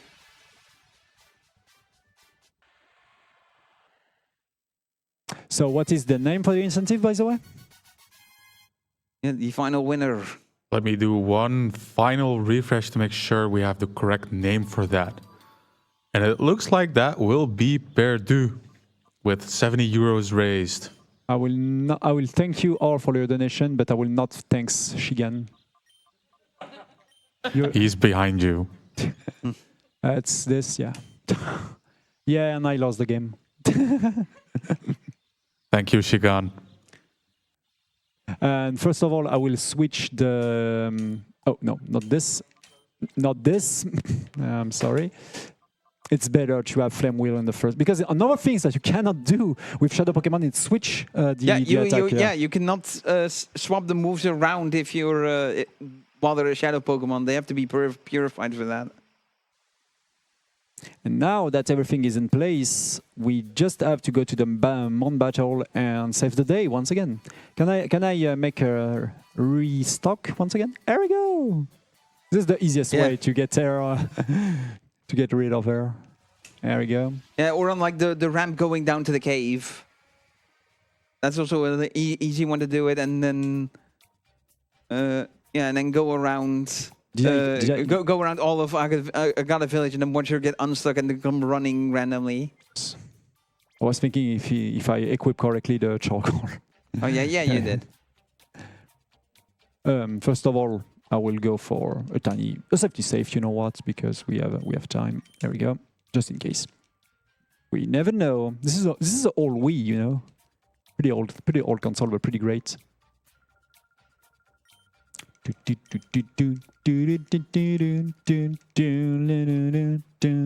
yeah, the email that bad stuff was happening here. We got the email from Duking. Yeah, they say that there isn't the Mon Battle is under attack by the Cypher organization, the Cypher team. So yeah, they're not Cypher peons though. So we've got this battle theme back again.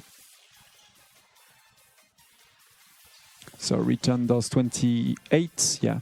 28 approximately.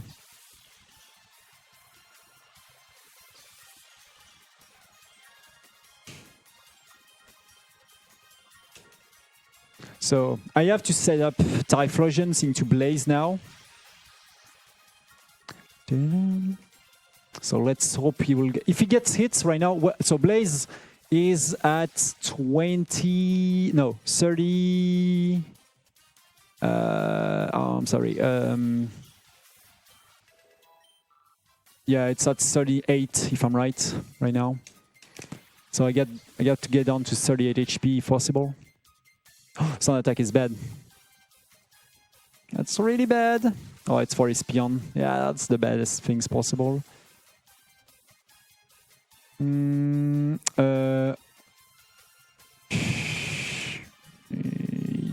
Yeah, I will. I'll go for that. Perfect. Let's hope everything's going well now. Them well. Okay, good. So yeah, there's 10 battles here, and the next boss fight is at the end.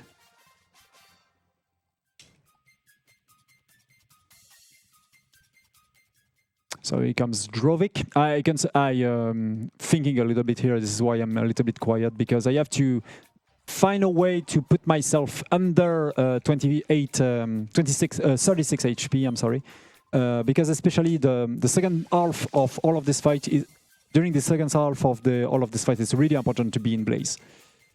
So here that should be a good moment.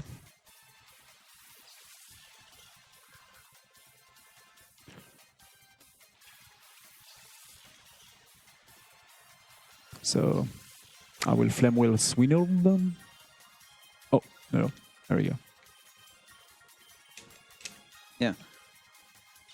And I will... Yeah, this is what we have Flame Wheel in slot 1 for, because it's the one that's highlighted by default. It's the... Yeah, when you look at the start screen, you have the 4 moves in order. The first move is in the top left slot when you are selected in battle. The second move is in the top right. The third move is in the bottom left, and the fourth move is in the bottom right. Okay, Cosmic Power is just not damage, but that boosts only the defense and special defense. Yeah, so it makes it a bit harder to take down. Yes. So we just gotta brute force our way through. I just chipped the first one because normally that will not be too big of a deal because I'm in a situation that I can 2-hit KO him. That's not a problem.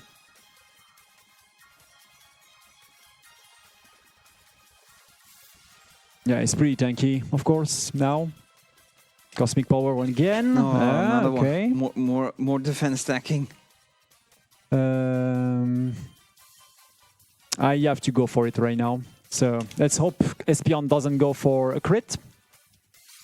Perfect. So now I'm in Blaze, but because of the Cosmic Power, I will not get the kill. This is the thing you can do, by the way. When you're selecting a target for your attack, you can target your ally. Don't.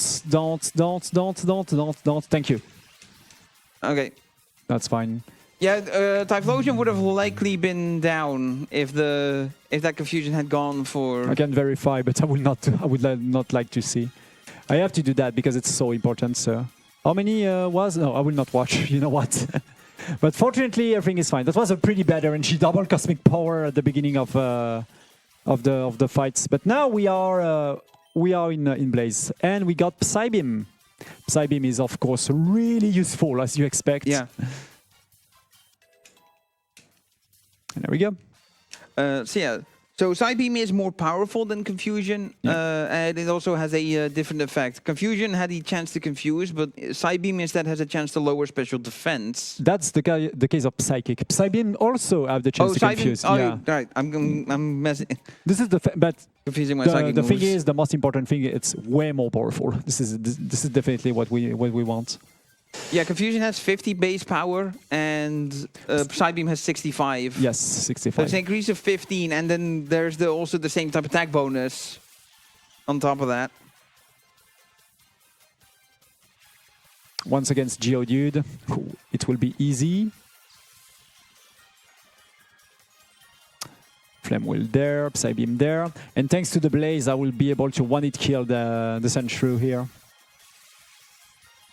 So we basically have the setup, right now we basically have the setup that we want for every fight. An Espion with the most amount of life possible, and Typhlosions in Blaze, ready to one-hit kill everyone that shows up, to limitate the amount of animation that we see. I forget, do you get Flamethrower? No. No. It will be... because I believe Typhlosion does not learn it through level up. Yeah. And so the only way... that's too late also. This will be too late. They might learn it, but yeah, at a very late level. So the only practical way would be to get a Flamethrower TM, and the only place to get that is to do the regular mount battle fights. Which is crazy long. Yeah, because you have to do 10 fights, and then you get Poke coupons as a reward. But you have to do so many of those areas to get the amount of Poke coupons you would need to buy the Flamethrower TM. Fortunately, as you explained earlier, Flame Wheel is a special attack move. So we can use special X special if we need more power on Typhlosions, which is useful.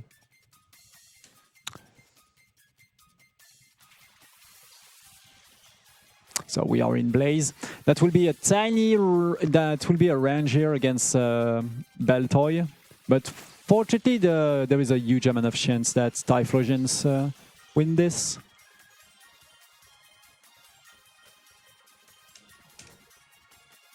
I do that a little bit slowly because making a mistake in terms of input in this game is a crazy amount of time lost. Yeah. Because the fight goes completely off script if you miss menu. This one has really not a lot of defense, so that will be useful. Yeah, so the Hound Tower here is one of the reasons you want Espion at high HP here, because they can do bite. Yes. And Hound Tower is decently powerful. Houndoom is really strong. It has a lot of special attacks, so Hound Tower by proxy has quite a bit as well. Fortunately, because Typhlosion is really low on HP, and we are now against trainer that thinks somehow and don't click by random, he will normally target Typhlosions. But thanks to my digs now, he will probably aim in the void.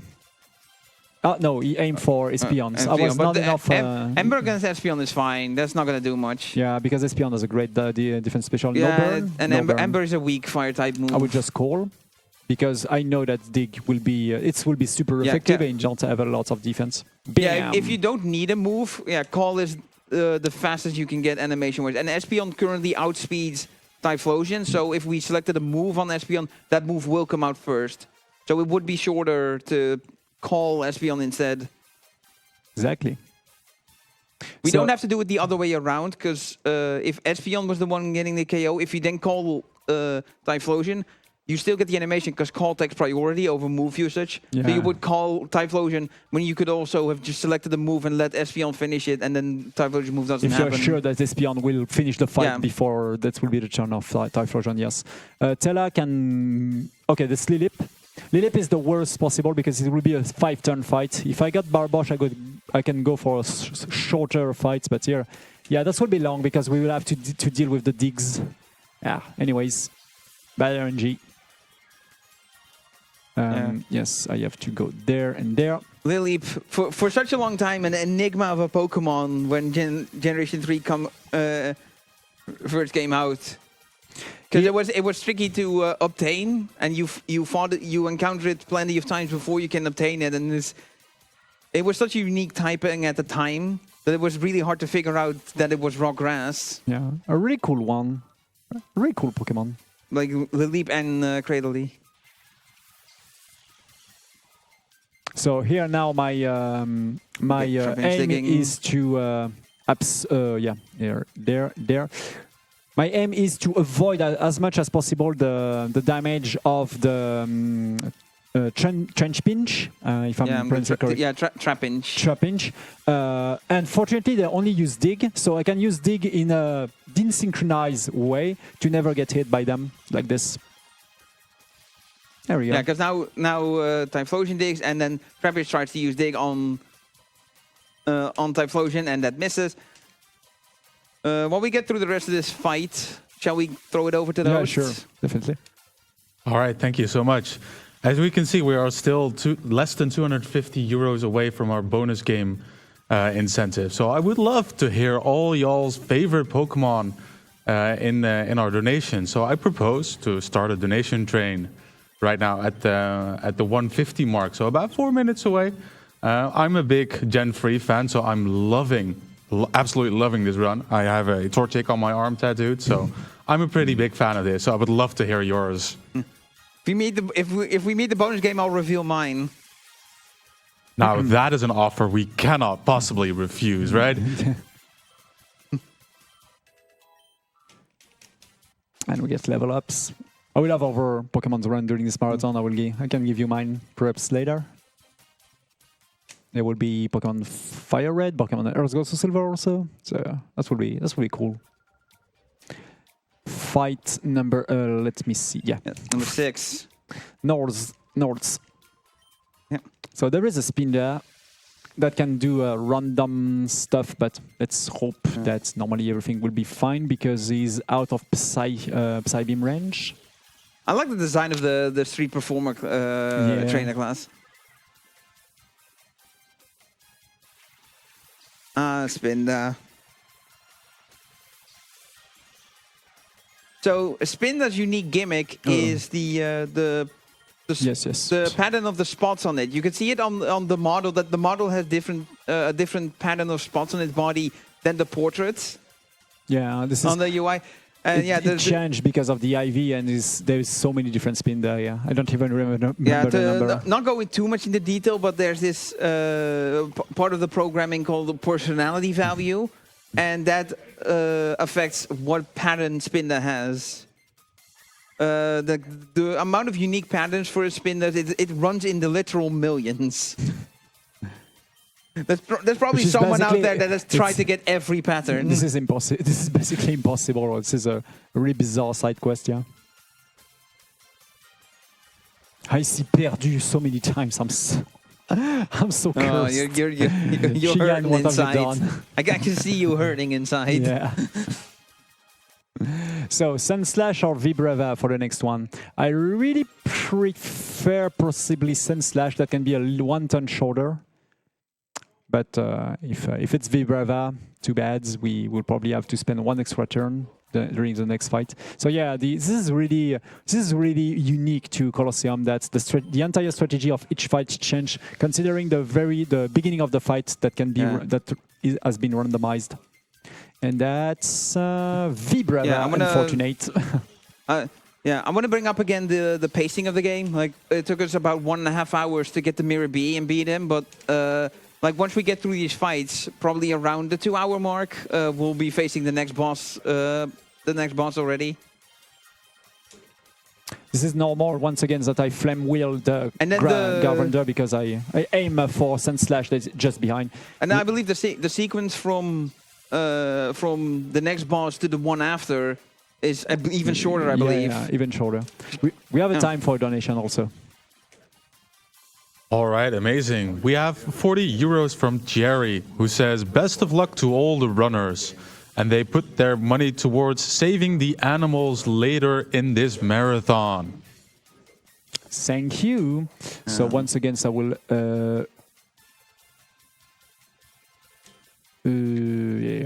I have to...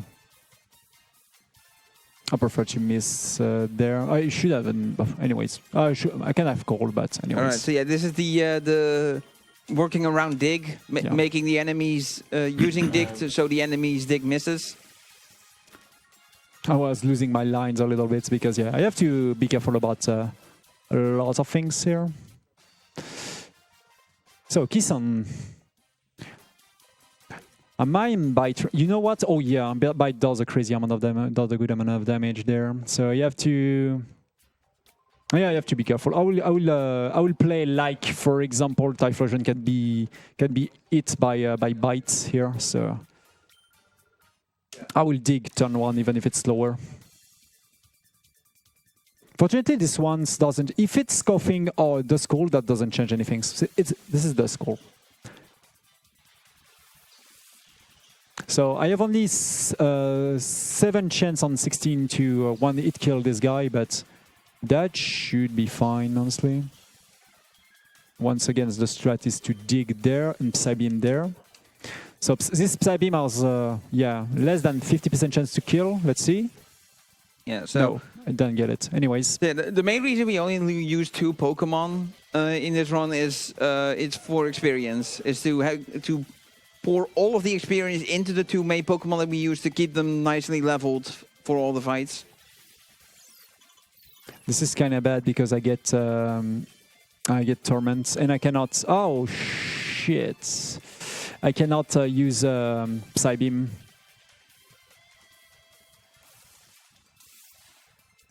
So I have to miss a turn because the Torment is basically force me to change an attack, and I don't have any attack that can kill the skull here. Yeah, Torment prevents you from using the same move twice in a row, which is not great when you want to do the same move continuously. It's disable, that's missed. Okay. Perfect. Luckily, disable missed. Just there and I cannot. Oh. Well, yeah, because I didn't use anything, so I'm stupid. Oh. Yeah, so you're still locked in Torment. Anyways. And even though my mistakes. Yeah, even though Duskull is low health, so you would think like, oh, return does low damage, you can just tap the Duskull. That doesn't work because Duskull as a ghost type cannot be hit by normal type move, which return is. I should have dig. I probably did a mistake. I should have dig. Let's see. That's sludge. Oh yeah, I'm probably dead. Ah, too bad. I did a mistake. Anyways, that's Espion. Oh, Espion. That's fine. It's an Espion, okay. Okay. Psybeam there. Yeah, that should one hit the coughing. This was a really bizarre scenario, honestly. I never saw this tournament. I never get blocked in this way. Missing the range on the skull, and after that getting the torment and getting tormented, yeah. And I played badly, honestly. Anyways. Okay, it's level 38. That's fine. We are out of the... Oh, perfect. That's perfect. Okay, Calm Mind. Does like a special defense. This is not problem because I can go for regen because I have dig onto... yeah, exactly. Special defense up that will really help against return and dig. And dig will finish the fights. Perfect. For reference, dig is a ground type move, and ground type moves are physical in this game. So special defense increase does not defend against that. Pam pam. Well, that was the very first fight. That's the very first major mistake of this run. But anyways. So now I have to be really careful because from this part, I need Espion to get a lot of experience. So I will give that to my Espion. There we go. Yeah. There we go. So think of the experience share as another Pokemon. So for these next few fights, while Espion has the experience share. Yes. So each Pokemon that is defeated by Quilava and Espion with experience share, the experience from that gets split into 3, and then 1/3 goes to Quilava and 2/3 goes to Espion. Exactly. Because it gets 1/3 from being in the battle and 1/3 from having the experience share. Those two Geodude will do self-destruct themselves if I cannot kill them in the very first one. So it's really important to have a Typhlosion in Blaze there to deal with this one on the bottom.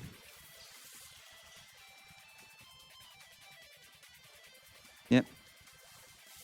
And here, there we go. Even though it's resisted, look at the damage there. Blaze, same type attack bonus, Charcoal into low special defense.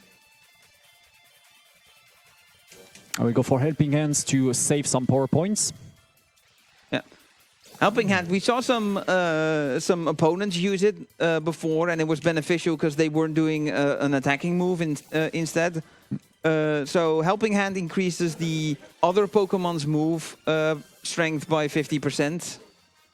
Which is so it's really another good. 50% increase. With all of the applications going one with another. So. Yeah, they stack on top of each other. So it's not plus 150% because there's 3 of them. It's plus 50% takes it to 150, then add 50% of 150. That gets 225, and then add 50% of 225. And there he goes, the second Cypher and Min, so I heal full for him. It's Akuma from Street Fighter. No, it's Dakim. Dakim, and yeah. It just straight decks him. Yeah.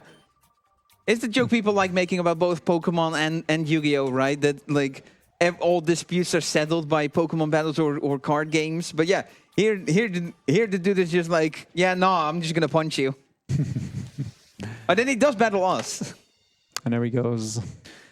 So if you remember back when I mentioned the boss or a major fight where you had to play around Earthquake, yeah, this is that fight. Dakim's main strategy here is going to be having one Pokemon use Earthquake and use the other use Protect, so it doesn't get hit by their allies' Earthquake. So we're taking Typhlosion into an Earthquake fight. And as mentioned before, if a Pokemon is dug underground in Dig, Earthquake will do double the damage. This is why here I am the Pokemon that was about to use Earthquake, which was Mechang, and the other one used Protect. This is why I didn't attack with Espion and use this turn to... Yeah, it depends on what the duo is, on which one uses Protect and which one uses Earthquake. Now I know that Grolem will use Earthquake because he used Protect the previous turn. So now I'll deal with Grolem. Protect, if you have not used it before, works 100% of the time, and it makes you completely immune to any move against you. Barring some special exceptions that can break through Protect. There is one move, Feint Attack, if I'm right. Yeah, Feint Attack. No, I believe never missing moves still get blocked by Protect, I believe. Yes, I have to remember this mechanics anyways. I think Blizzard in Hail can break through Protect in certain situations. We have to watch on Smogon, so I lose a little bit of speed. That's no problem. But yeah, Protect. If you try to use it, again, the chance of it succeeding goes down. And so long as you keep succeeding, that chance to succeed again keeps going down if you keep using Protect. Yes. So yeah, this is a big stumbling block for new players because they're not ready for Earthquake strats. And here he comes, Entei, the Shadow Pokemon. There is a time... I personally never had much trouble with this fight because I always brought Bayleaf, which is an excellent Earthquake counter. Because it's very bulky and it resists ground-type moves. But, you know, Croconaw and Quilava are the popular picks. Like, particularly Quilava. Quilava is a popular pick. Really popular. So, yeah, Quilava gets kind of demolished by this fight. Unless you're ready for it like this. So don't kill Espion, please. Don't go for crit. Thank you. Also, yeah, hi, random Generation 2 Legendary. That is the Keem Shadow Pokemon is Entei. So now there is a tiny possibilities that Entei is faster than Espion. If he is plus speed with 28 IVs. Is not. Which is pretty rare, but this is very rare, it can catch you off. But yeah, the rarer it is, the more it'll catch you off guard when it happens. That's happened to me one time on my entire journey of playing these games, and that was a good fight. We definitely have time for a message. Yeah. I do bring some sadder news, I think. This is the end of my hosting shift, but I will be dropping you off in the warm, welcoming hands of Chrisje 4. So. I will talk to you all later. Please have fun with Chris and the rest of the run. Thank you a lot. And we are more than the halfway through, honestly. So this is a really good. We've hit the half-hour mark in the estimate. So yeah, but we are definitely ahead on the estimates normally. Yes, story-wise, we're not quite at the half point yet, but story-wise, the second half is a lot shorter than the first. And now that we save the Maroon battles, we get teleport from the beginning. Yeah, we have... Dakeem left an item behind when he escaped, which was the F-Disc. No idea what that does yet, but we will be going to the place where we find out what it does. And then here, Vanda gives us the Time Flute. In the speedrun, it has no purpose, because we have our team as we want it, so no more purifying, but... As a casual player... Yes, we can hear you. Yes, hello. Hello. Yeah, welcome. Hello. And welcome also to the crew of Pokémon Colosseum. Hey. So the Colo gang. So we have some side quests to do once again to make the story progress. We go back to the Grandpa. But yeah, the Time Flute, if you use it, you can use it on the Relic Stone to instantly purify a Shadow Pokemon completely, regardless of what the bar is at. That's what the Time Flute is for. It's kind of useful. Unfortunately, we cannot duplicate that. No, because we get it too. Yeah. There's no. The only duplication glitch we know of is for using Pokeballs. So we just have to go out now. And apparently there is they found come on. Yeah. This mystery lab. Normally, I just have to go to check this lab and immediately go back thanks to this email. But I will, for marathon safety, I will intentionally take an extra box. Yep, there's an item box back there just outside this area because currently it's locked. We can't get through the lasers. Yeah. It's just free revive, which is kind of useful, honestly. Yeah. You just have to go back to... Oh, come on. to pretend. This is also a time loss to make a wrong aim. So we'll do some bad stuff with the cops there. We go inside of the cops. Yeah, because we find some people here that... got the jail key. We opened the jail. So yeah, the guys we fought at the very beginning of the game, and then also this fight with the Remoraid and the Mantine. We find these people in jail, arrested, and we sneaky steal something from them and go out without closing the jail. It's okay. We're stealing from bad guys. We're Robin Hood, remember? So this key will bring us to the next area, which is my favorite section, my favorite part of the game, my favorite place of the game, which is the Under City. This was the first tough fight for me that's coming up. Since I, as a Bayleaf enjoyer, went into Dakim with Bayleaf, I had less problems with it. But yeah, this next fight did give me trouble the first time around. Yeah. And it sometimes still does, because my god, the strat that she uses. This is, first of all, we normally get introduced to this city, the Undercity, and there is a lot of trainer, once again, that we can speak about, and we can basically fight with many different trainers to make level ups. Yeah. And there is Venus, which also the next Cypher admin, as we will see. Yeah. She has a front as being this TV star, but yeah, secretly she is an admin of the villainous team we're going up against. Yes. And this is probably the biggest one killer on the entire run. So it's normal that getting some troubles against her. And first of all, I will spend some pocket dollar to spend a night and heal myself. Yeah, this is the only place to heal right now in the Under. Yeah, more cutscenes. Yeah, there will be a lot of cutscenes there. Yeah, so this is again triggering story stuff. So yeah, so Venus is trying to send the general populace on us by saying that, there's spies in the Under. Ooh. Look out for any suspicious people. But there is also in this pretty weird city, basically the good guys like this ones, who's basically try to resist to the corruption of the shadow Pokemons on the Cypher teams. Yeah, so these are more members of the kids grid that we mentioned earlier. I forgot about those names. Yeah, the kids grids. Yeah, like a lot of their members have 4-letter names, but the last letter is the same. Like you have Meg, M-E-G-G, then there's with Sec, S-E-C-C, and then we need to take an item to Net, N-E-T-T.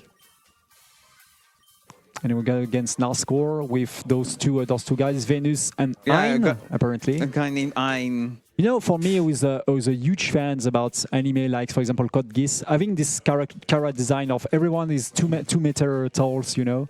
Yeah. In a pretty... with this shape, yeah. We'll see him later. It will be another big villain.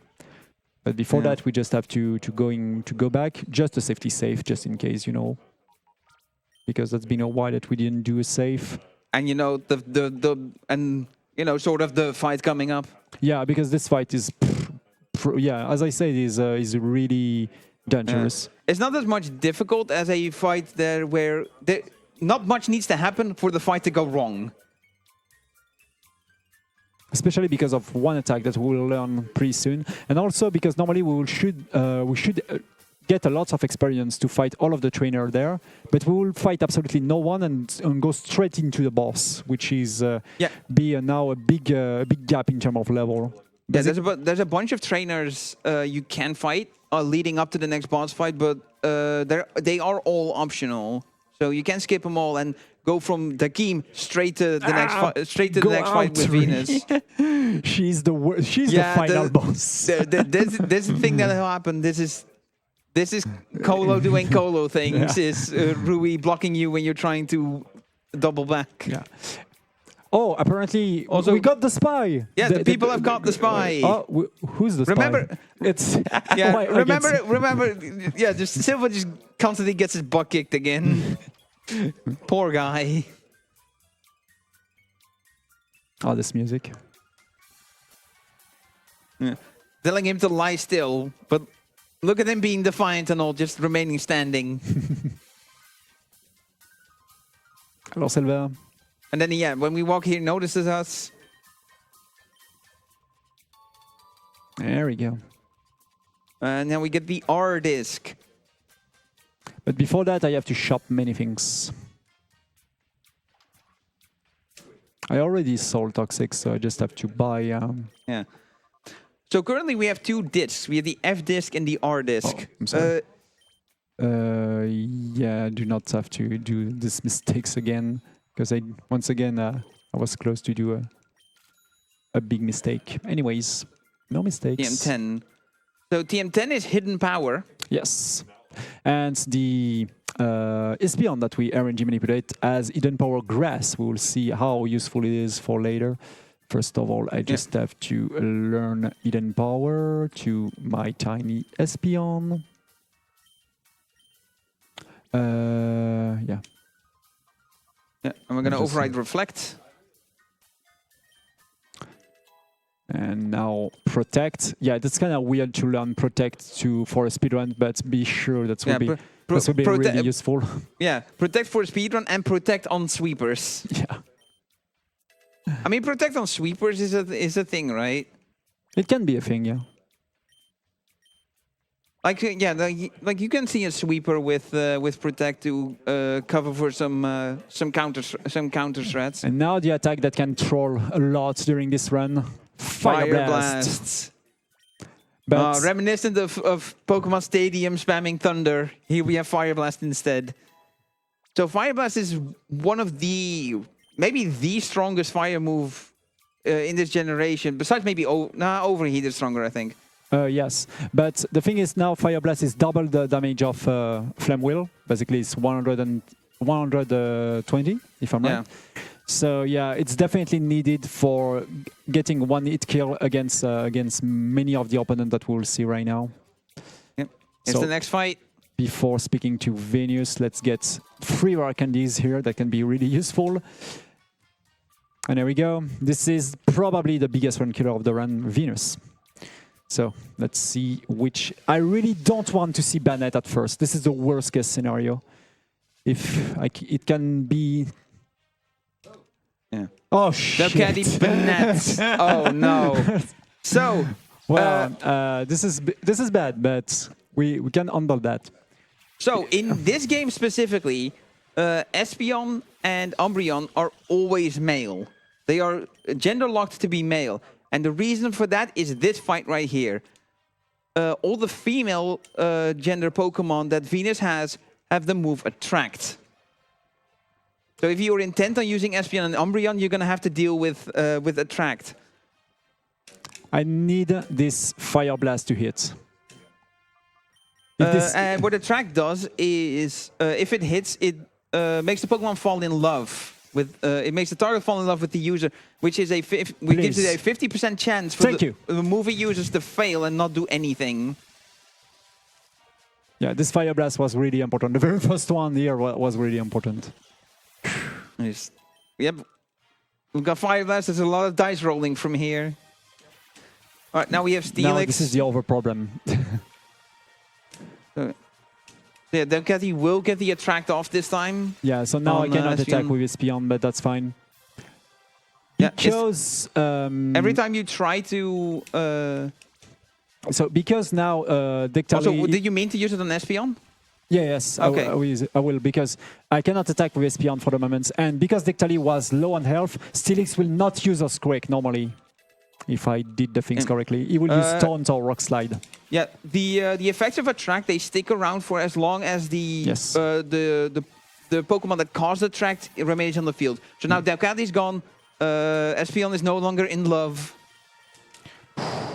Now everything's going well now. We deal with the bad things. Yeah, basically if Bennett leave at least one turn, he Shadow Balls Espeon, and it's one hit KO. Yeah, this is what we were talking about earlier with, because of the special defense that Espeon has, Dark wasn't the biggest issue, but with Ghost being physical, yeah, something like Shadow Ball is going to really hurt.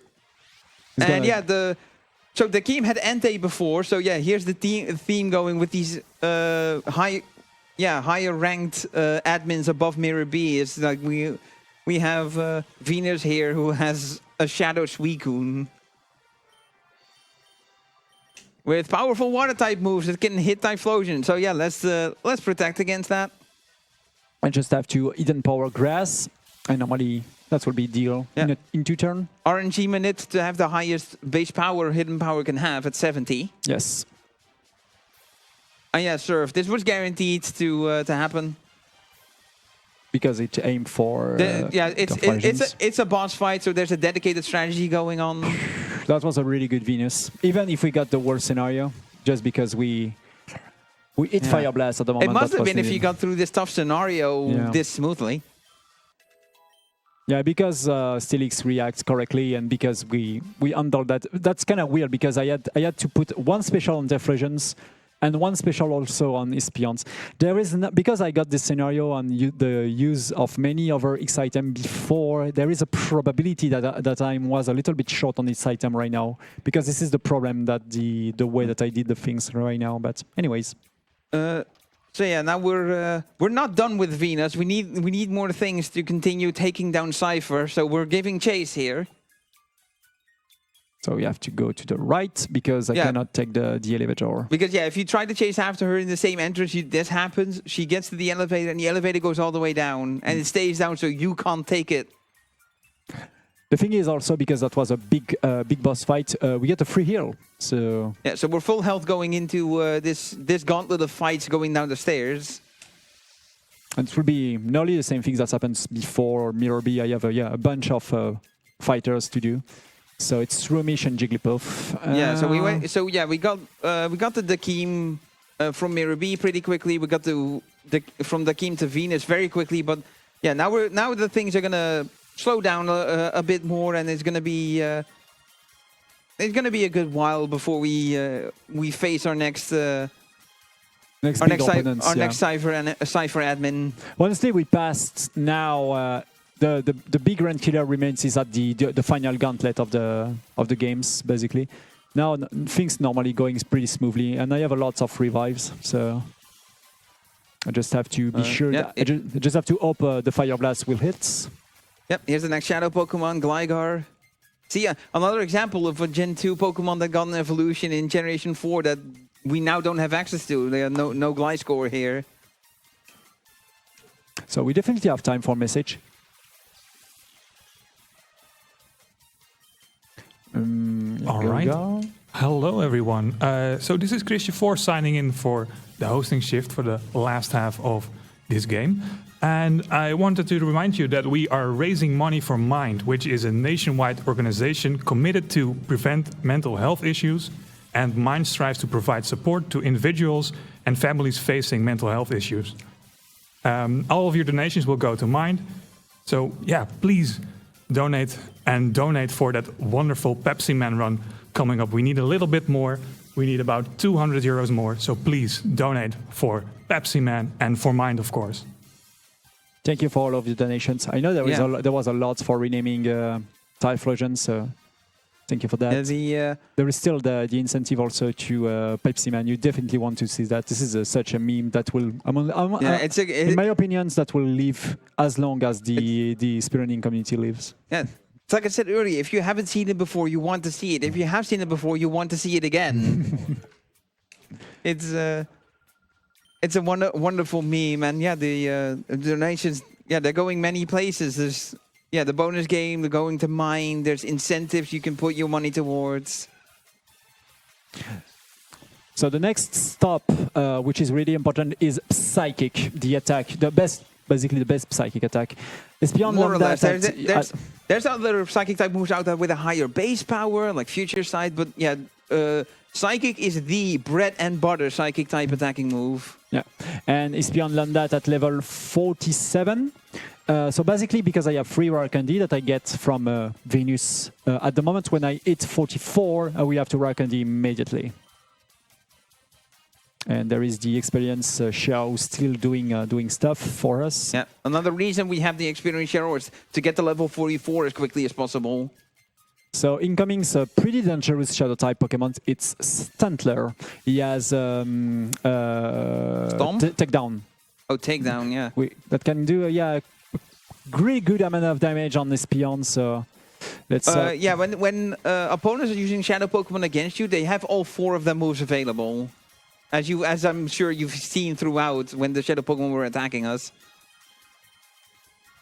And they're never in hyper mode. Hyper mode is not a thing for opponent Pokemon, thankfully. It's only for us, yeah. That's kind of good. If he hits himself, that's safe, and I will not have to. How many confusion did I get from confusion and Psybeam? That's a lot. A fair amount. Yeah.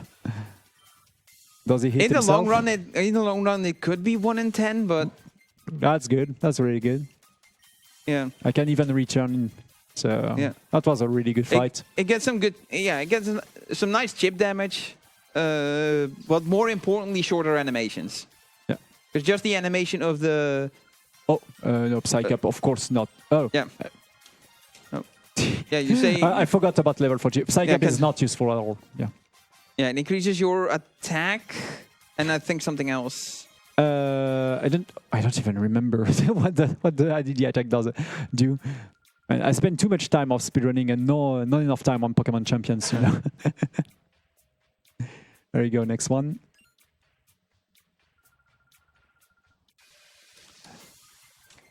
So, Lonia, what type of Pokemon she chooses at first? That's Octoly and Dun Space. Okay, it's a pretty easy one.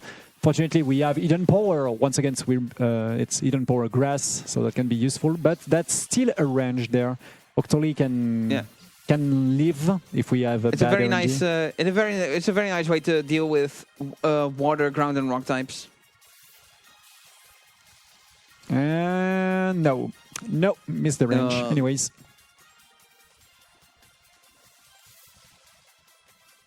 Dunsparce. yeah, that's bad. Oh, that's good. Okay. Ooh, I didn't realize Glare could miss. I will lose. Oh, that's a crit. Brah. Ooh. Ouch. Happens. Anyways. So we have to do some backups. This is what we have the revise for. Wilp Psybeam there.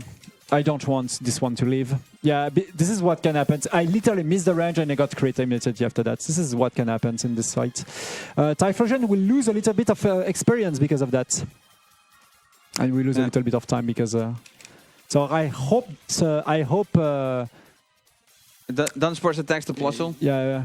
So you can send Quilava back in, or Typhlosion. That's good.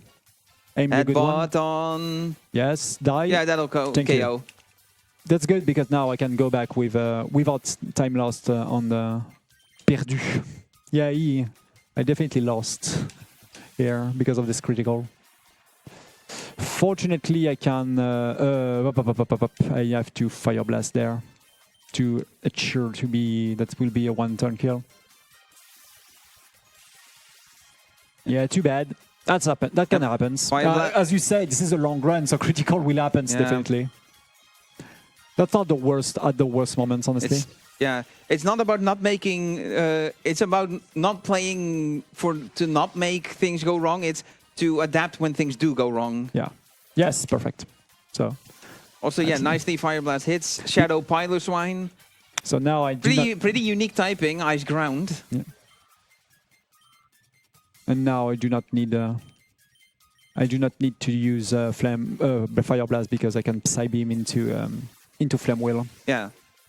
So note that we did keep Flame Wheel. We're not fully committing to Fire Blast. Oh, no.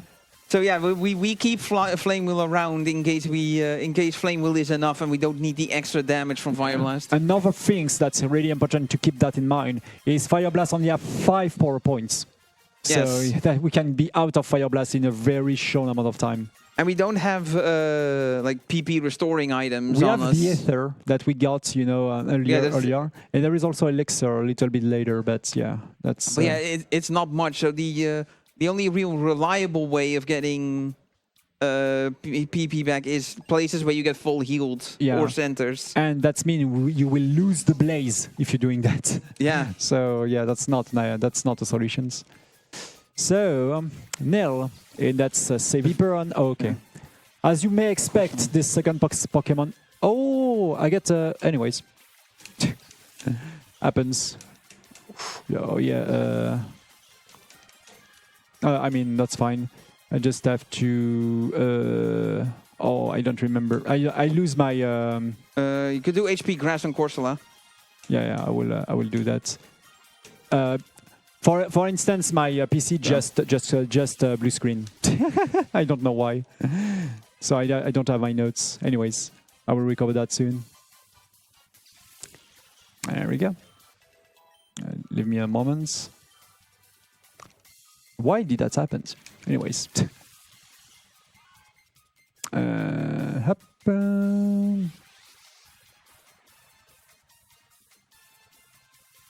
we go. Okay, I hope that will not. Okay, I ate Fire Blast. Perfect.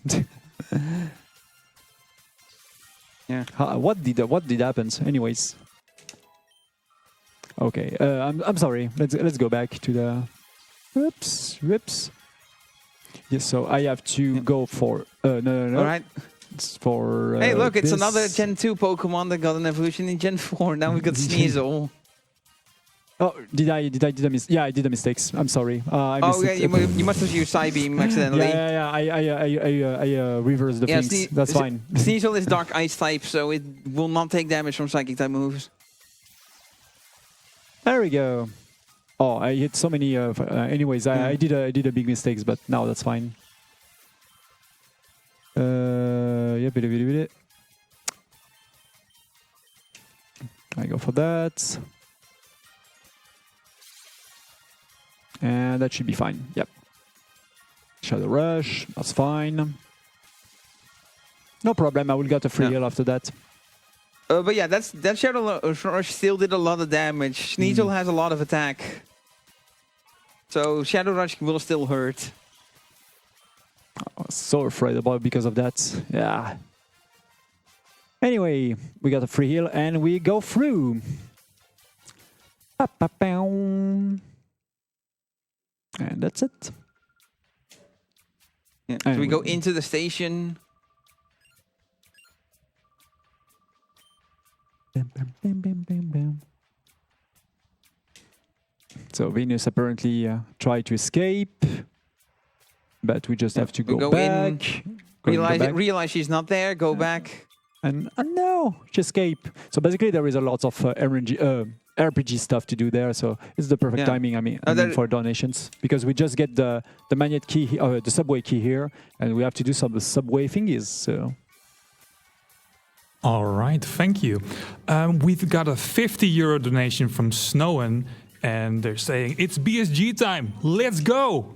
And let's go indeed. And chat, did you know that you can use your Twitch Prime? You can support our event with your free Twitch Prime gaming subscription, unlock a set of awesome emotes, and show your support for BSG in style. Thank you for the donations. And I really like the sequence. She taunts you like, "Ha! I have the key." You and then run away, and then you chase after, and then they drop it. It's like, okay, yoink, mine now. Oh, be careful! There is an even more explosion. This is a way to block us. Basically now, there is a big. But unfortunately for them, there's a shiny on the floor. Yeah. Which is the key of the laboratory. The main gate key. So now we just have to escape this place. I believe this area is where the item box is with the black glasses, the power up dark type moves. This box, no, it's the elixir. We'll see that later. Oh, is it the elixir that's here? Yes, this is the elixir. Free elixir, which it will be really useful. I think it's on the other side of the exploded castle. That might be where it is then. Oh, you mean the box in front of us? Oh, that's probably the air, because the box on the other side is the elixir. So, I was talking on this side where we are now. That's where the black glasses should be. I didn't know. By the way, you prefer the elevator or the stair? Oh, let's take the stair. The stair is a little bit faster than the elevator. Yeah, that's weird, but We can take the elevator there, but also, the elevator is really this slow. This is the only elevator in the game where there's no transition after you take it. Yeah. Every other elevator in the game, there's a transition. So it's Wes steps in first, then Rui follows, and then when you come out of the elevator, Wes steps out first. Yeah. So they swap positions, but in this one, there's no cutscene, so this is really Rui long. steps in last and then steps out first. So here, only only that's goal not, is to exit. Yeah, that's not what any key was for. That is just the door only opens from that side. Yes. And we just use this elevator to get out of Undercity. Yeah, a little bit of a secret exit because this is officially pirate time, and you have to leave through this exit to get the extra pirate location on the map. Exactly. If you don't take that exit, then you never get that map location. And then this is where we use the main gate key. I do a little bit of menuing optimization here. Instead of speaking to the panel, I open the menu on my own, skipping a dialogue, which is kind of useful sometimes. Yeah, you did this with the disc as well. Yeah. So we open this door. There is a new strategy, a new route named the lab death. Basically, by intentionally kill yourself during the fight that we will go through right now, but it's also really dangerous in terms of experience and in terms of late game. So I will not go for that. This is actually the war record strat, and this is kind of This is not. Oh, I'm sorry. Yep. Don't this forget. This is the shadow. Yeah. This is where the elixir is, or elixirs are. Yeah, this is the next big dungeon we're gonna go through, the Shadow Pokemon Lab. Exactly. There's a lot of paths to go, a lot of twists and turns, trainers appearing, jumping down from the ceiling, catching you by surprise. And there are lots of Voltorb and Electrode also. Yeah, the researchers, so they have electric types. They kept the theming from main series games. So once again, we will use the dig strat. Yeah, avoid things, and also they're electric types, so it's good to use dig on them. Yes. I will just check how many will be. Yeah. Dig in and of itself is not particularly powerful because it takes 2 turns for it to execute, and the base power on it is not great. It's also a physical move when Typhlosion has more special attack than physical attack. But yeah, the main draw of it is when you can use it when it's super effective, or we can use it to plan out dodging bad moves that Typhlosion would be receiving. Yes, this is a really useful move for doing that specifically. Yeah. I was also the card key. Yeah, to access to the real part of the lab. And while we make our way over there, how about we listen to the reading of a donation? Sure. Yes, thank you. We have a €15 donation from Raptor SR saying we got to have Pepsi Man on BSG. Thank you very much for that donation. And indeed, Pepsi Man, we need Pepsi Man on air, and we need €142 to reach that. And I'm sure we can make that during this run. Come on, chat, let's go. So now there is another RNG thingies named as the DNS sample. Basically, there will be a puzzle later in this lab, and with a password. And this password is literally randomized. And to uncover it, I have to find the DNS sample, where the placement is also randomized in this laboratory right now. But fortunately, if I have 2 of them on 3, I can brute force the rest of the passwords. So that will be the whole quest for the moment. But before that, Cole, the Pokemon trainer, it's been a while we didn't do the X item tricks, but that will be useful there. So you have Shadow APOM. I still can't get over how many Gen 2 Pokemon there are in this game with the Gen 4 evolution. Yeah. And like Gen 4 didn't exist yet at this time, so it's so coincidental, but yet at the same time it seems so intentional because all of those are here. That wasn't intentional, honestly. That was not intentional, yeah. No, it wasn't, but it feels so much like it is because of how much it happens. So no Fire Blast Miss for the moment? If hindsight was ever 2020, it was here. 2? Oh yes, 2. Perfect. So here we go. Fire Blast time. Let's hope that's kill. That's. Oh yeah. Yeah, there is a bit of a reason as to the specific shadow Pokemon you can obtain in this game. Part of it is to make these Pokemon obtainable in Generation 3 games. Oh yeah, we can. It was like a lot of these Generation 2. Oh, you missed too. Yeah, a lot of these Generation 2 Pokemon you can obtain in this game are difficult to get in the Generation 3 games, Ruby, Sapphire, Emerald. So putting them in Colosseum is a way for players to catch them here, purify them, and then when you beat the game, when you beat Pokemon Colosseum, then you get the option to trade them over to the GBA games. So, remains 3 Fire Blast because I missed 1. I have to keep that in mind to heal the number of power points of Fire Blast. Yeah, reminded that it only has 5 power points, so you need to be very mindful of how many uses you have left.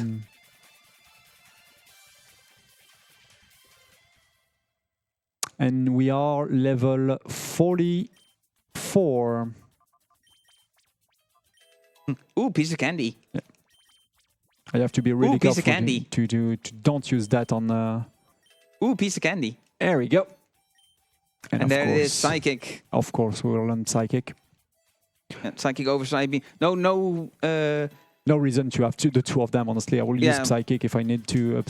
Yeah, the only reason it would be is to have PP on hand, but Psychic has enough PP that we can work with. Yeah. Okay, there is no piece of DNA on the table there. Yeah, so that was another trainer that has a vision cone. If you walk in front of it, he spots you and challenges you. But yeah, this is one way you can walk around to avoid the fight. Exactly. It's like we want to have the levels obviously to beat the game, but we also we want to go fast, so we do try to skip every battle we can, and only take optional battles if it's absolutely necessary to get the levels we need. So of course I will aim the steel type Pokemon with the fire type and Electrode with Psychic.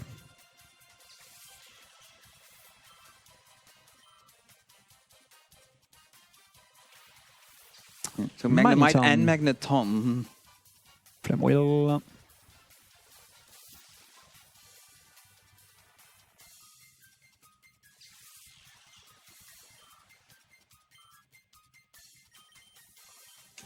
Or call Espion because there is no use to... Yeah, X-Item is not needed. Flame Wheel will be enough. Even against Magneton, which is stronger than Magnemite. There is also a strat to put Typhlosion into Blaze. That can be a strat, but let's play safe. You know what?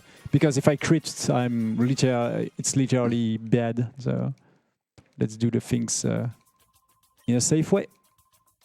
Yeah. And then one downstairs key. I have to be careful to be is no. Yeah, no they're not.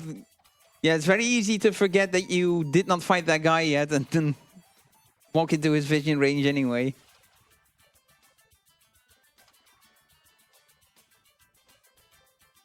So once again, I will have to optimize the tiny menu here.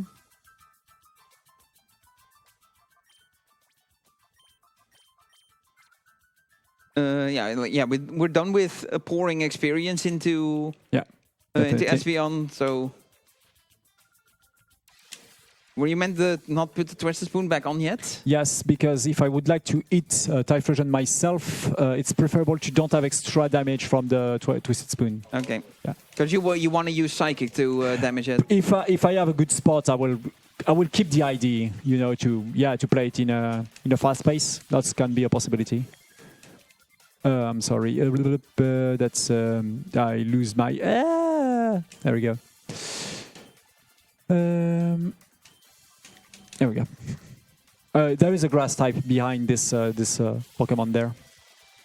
Perfect. Yeah, and the Hidden Power Grass will take out Carvana.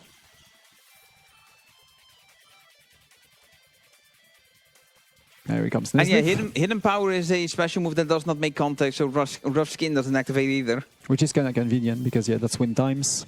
There we go.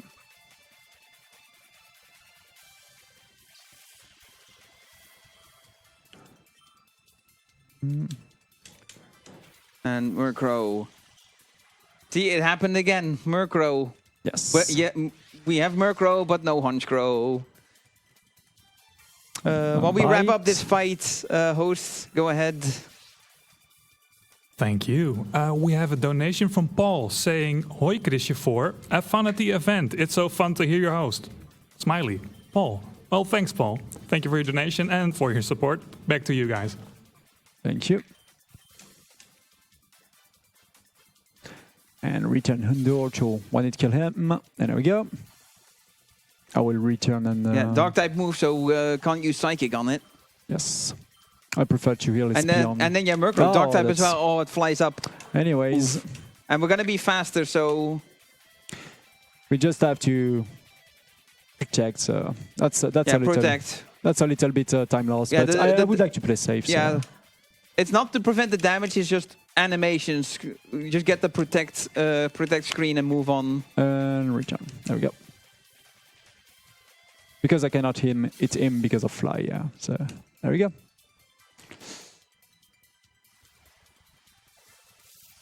So Psychic does, yeah, 80, 90, something like this. Yeah, that will not be a good idea, but anyways. I try to know, because we are in a really good pace, so I do not need to take any risk at all.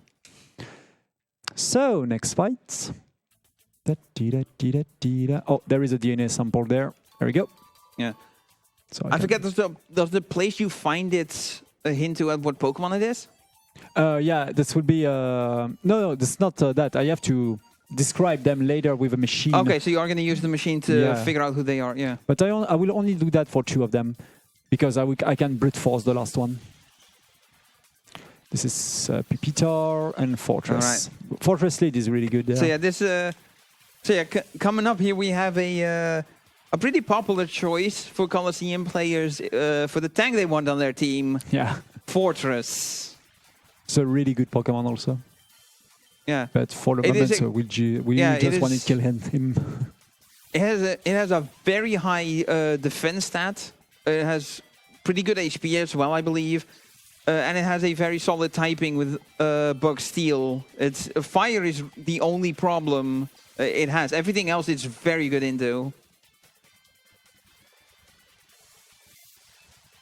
And that's another thing with the double battles in the game, is that in single battles and single player Pokemon, getting a pure tank like Fortress is not really all that great. It just kind of stalls out fight and slows down the game. Mm-hmm. But in a double battle, you can have the tank there and then pair it up with something else that complements it.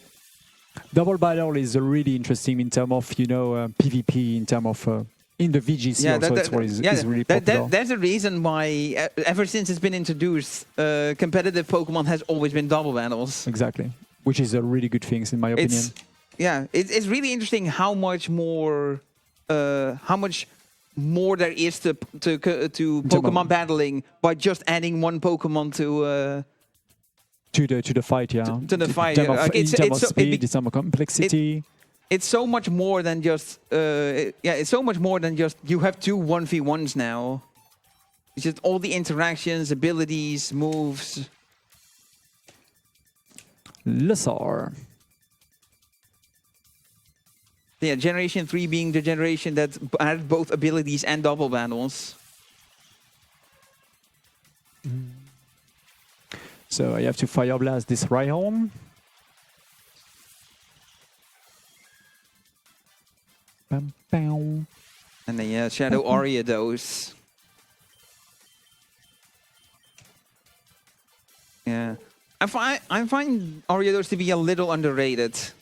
Yeah. This Pokemon remember me Koga, For me, it's always been the Pokemon of Koga on the Gen 2, So it's a pretty good one. Yeah, when you find Koga as an Elite 4 member. Yeah. Yes, perfect. Fire Blast is nice. It's not super effective, but you have a really, really low special defense, so this is why they deal the things. Yeah. I'm sorry. There we go. Return. I need to save power points. It's a little bit slower, but that can save power points, so I will take that.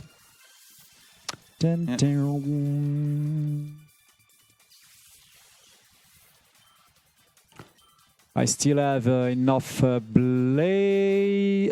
Blast, if I'm right. I hope so. I don't remember. 4? Oh, damn. I lose the count. I lose the count. No. I take that first. This is the DNS sample. I will have to check. I'm sorry. I'm a bad student. I lose the count. 2. That's fair. That's fair. It's time to bring back the Twisted Spoon because I did a menu. And the good thing is I don't have to heal AEtienne.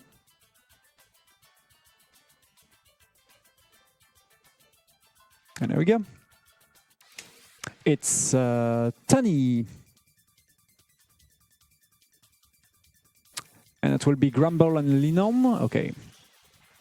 I have to Psychic Grumble on Fire Blast once again. I have two. I still have 2 Fire Blast, and we still have the Ether. Yeah. So everything is fine.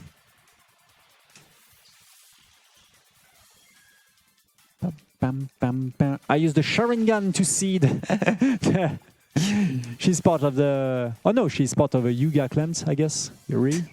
3 Yuga with the Byakugan. For people who know the reference of Naruto, because I like this anime too. And that's it. This Grumble is a Shadow type Pokemon, so he can have a nature that boosts the special defense. So everything is good. So yeah, those Fire Blast hits. Let's see.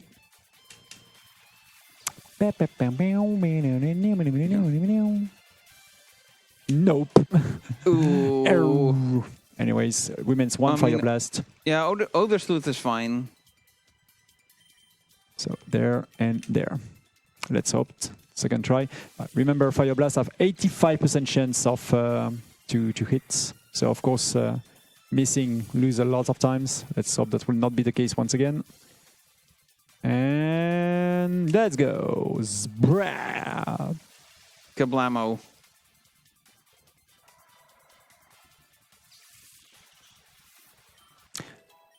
And we level 43. So Psychic will be out of power points soon too. So I will try to heal Psychic and Fire Blast nearly at the same time to win a little bit of time in terms of menu. Yeah, but so before we're going to specifically take this elevator that goes up. Because yeah, this is here. This is where the DNA analyzer is. Yes. And that's okay. Pretty easy to remember. And Sudowoodo. We have to remember that for the... Normally there is 3 of DNA samples to get the entire password, but we only 2 of the 3 Pokemon because there is no order for this password also. It will be really easy to brute force. And now the following of the laboratory. Yep. Also time for the music to end. Oh yeah, this guy will end the music. This bad guy. This bad guy. Yeah. First we fight him though. It's pretty easy because all of the scientists has Electrode and Magneton.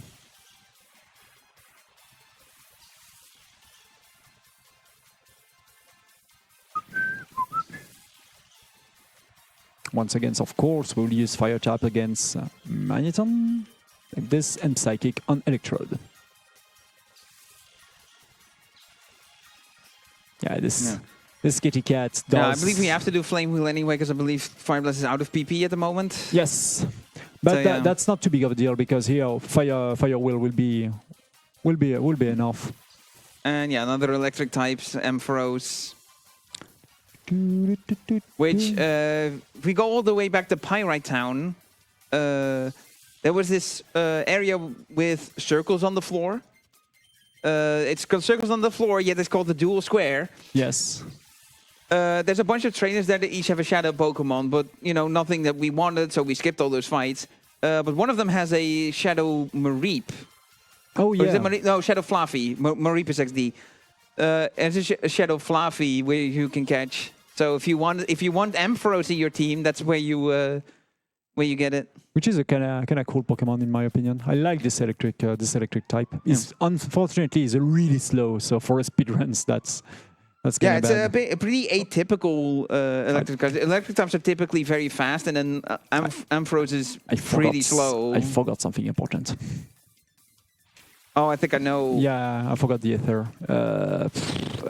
How do I do that? Oh, anyway, that shouldn't be too big of a deal. Does I still have a psychic? How many psychic does remains? So Shadow Vibrava. So yeah, Vibrava evolves into a pretty popular Pokemon in Flygon. I will go for ether. Yeah, it's one of two Pokemon we've seen so far that evolves into a Dragon type. We saw Swablu earlier as a Shadow. There we go.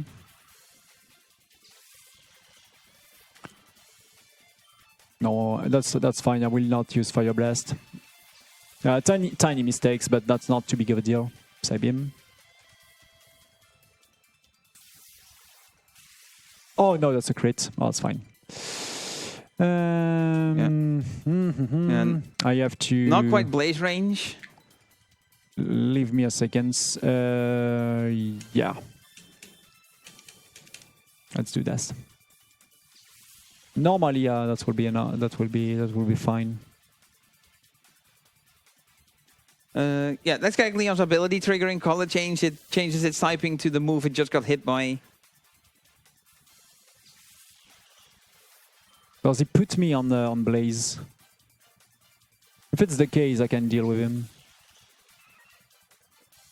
Oh, Psybeam. Okay, don't crit me, and we are fine. Thank you. Don't confuse. Yeah. Thank you also. Yeah. I can do that and this, and that should be fine. Yeah, Kadabra has really high special defense. That should be fine with the Blaze. But yeah, Blaze is kind of necessary to bust through it with Flame Wheel. I'm in a situation now that I'm a little bit... I'm setting up with... Air, perfect. I mean, you can do the ether now, right? Yeah, I can do the ether and also potions. Normally, that should be fine. Do you want to keep it? Do you want to keep Typhlosion in Blaze now? Yeah, or? I will keep a little bit. I will play a little bit safer later, but this is the type of the reason why I would like to play a little bit safe. So let's do for Fire Blast. There we go. Okay, this is the thing you can do if you pause the game. Before the fade happens, it stays faded. But then when you resume it, it instantly cuts. Oh, okay. The second try, fine. Nice second try. And yeah, remember this guy? Yeah, it's the Scrub. He's back. The Scrub is back. Yeah, Hitmontop Warbufet. So this is, I think, the first example of a trainer with a Shadow Pokemon that we're refighting. And because we didn't catch it the first time, he has it again. So yeah, Shadow Hitmontop is back. And since Shadow Pokemon cannot gain or cannot benefit from experience and level up, it's still level 38.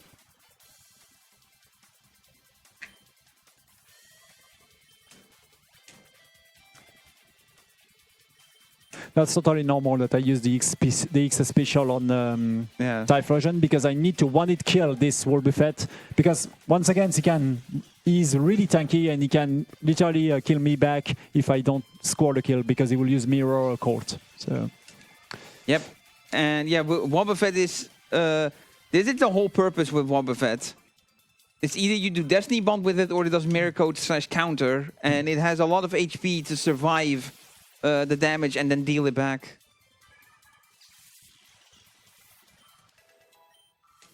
So let's see. Yeah, thanks to this Blaze, I save 1 X special. This is why I would like to keep the Blaze. Perfect. X special plus Fire Blast plus the Blaze plus same attack type bonus. Every single of these multiplications goes for a crazy amount of damage there. Let's go for this, and there we go. Yeah, double super effective here. Yeah. Yeah. So. Yeah, referred to as quad effective because it does ×4 damage.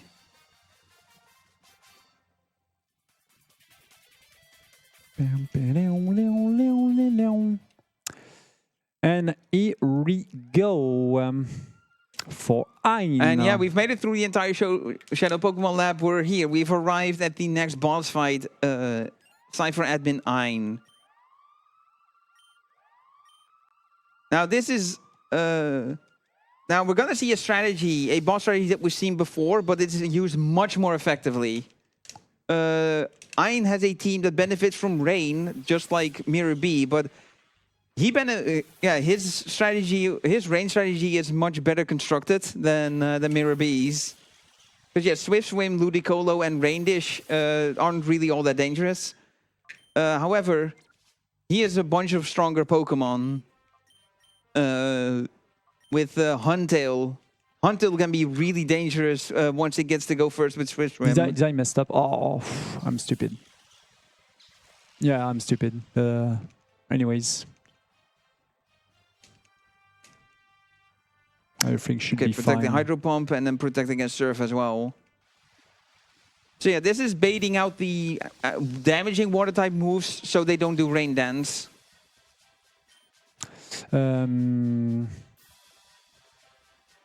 I did a big mistakes, but anyway, that should be a solution there.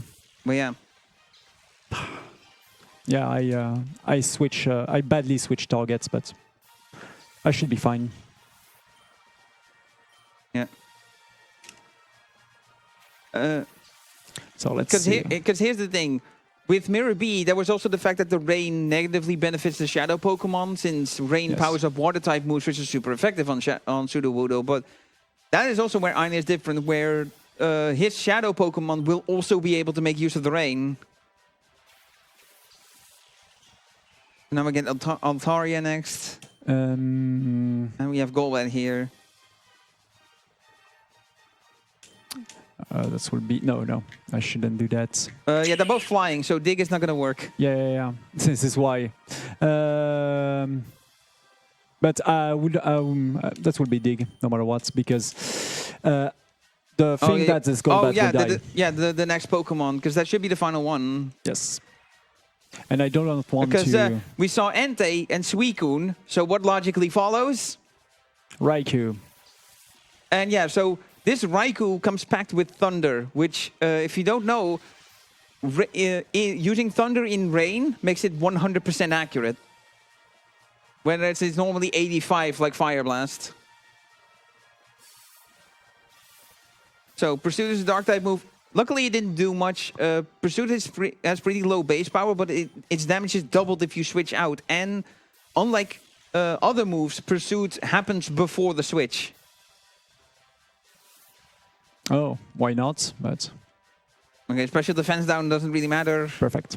This is why I dig before that, because I don't have any times to 40x special because of my previous mistakes. But now everything is fine. Pursuit, no problem. Yeah, that probably will target Espeon again. Yeah. That's the special defense carrying Espeon right now. This, and this. Yeah, a tiny switch of target, but everything is fine now. And I even save a special item because I did that without any special item. And yeah, so not very effective because dragons. Yeah, it's Generation 3 dragons. They're very strong. We not need Swift, of course. Bam bam. They resist a lot of common types: fire, grass, water, and electric. Which is good. And yeah, Dragon's only weaknesses are itself and ice. So yeah, for a long time you had to have ice on your team because your opponent was guaranteed to have dragons on their team. There's a data ROM and there is also this box with TN26 Earthquake. Which will be useful for the very final show, the very final gauntlet of this games. And there yeah, because story-wise, we've sort of hit the halfway mark of the game. Time-wise, we're definitely past the halfway point. But yeah, the construction lot at the beginning of the game that we didn't do much with. The very beginning of the game, we went there and then left immediately so we could go to Pyrite Town. Then when Silva stole the gear, to stop the Colosseum, so no more Shadow Pokemon would be handed out. We found that at the construction lot. Now we're going to go back there, but it's not going to be a construction lot anymore. Yes, but before that, we have to bring the data that we get to NEAT. Yeah,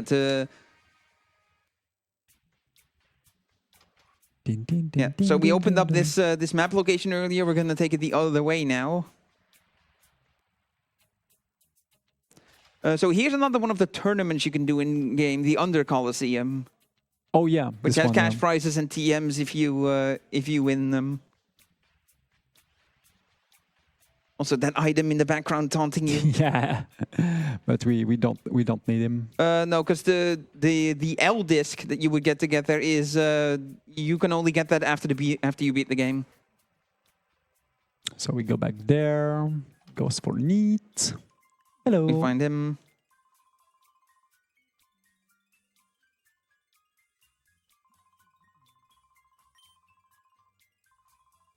Should I keep my...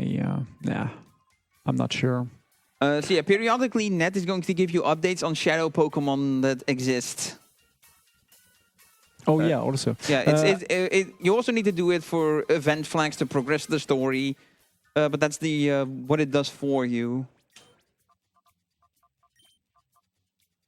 Go for okay, free. so first, yeah, so to have some safety nets, a couple full restores, a revive, or two, some hyper potions. Just to use that. Normally, this is not needed, but we are in a marathon, so let's use all of the money. Yeah, this is all marathon safety stuff. So first of all, Ethers to Psychic, Hyper Potions to Espeon. Are you going to continue with Blaze? Yeah, I will continue. And then because it's a good... yeah. Yeah, using an item like that from the item menu, it works so long as you are in a position where if you press A, you would interact with the thing you use the item on. Yes. As long as you're in that position, then going to the item menu yourself and using it also works. And now we just need to leave as fast as possible. This is the quickest way to get back to the map screen. Exactly. There is no way to get to the map screen, for example, for the menu or something like this. You have to exit the area. Because now we lead, it's our final pass with the this big motor. Because that's something this game lacks, is using field moves in the overworld. No surfing anywhere, no cutting down trees, and no flying to locations. And there it is. And the final area. Yeah. It is completed. There's Real Gem Tower now. And it's time for the gauntlet. Yeah, this is what I mean by a technical halfway point story-wise. We've beaten all the Cypher admins, and now we have to fight them again. We're gonna have to go through gauntlet, challenging each of them again. And Dakim is back. So here we are with the Dakim rematch, and since we did not snag Entei, he will have it on his team once again at the same level it was before. I am in Blaze, huh? Yeah, I am in Blaze. Also, yeah, the strategies that they are going to use are not changed. Their Pokemon, they have different Pokemon and their higher level, but this is still going to be the same strategy of using Earthquake and Protect. I play that slowly because every mistake there lose minutes. So we throw Hidden Power Grass at the Wish Cache. It's its only weakness, and it's immediately ×4. Takes Wish Cache down in one hit.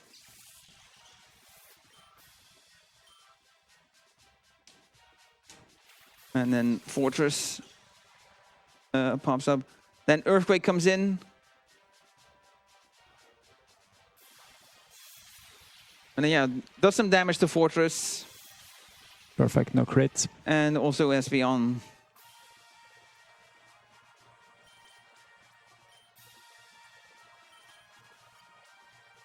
I need to Fortress going to protect. Yeah.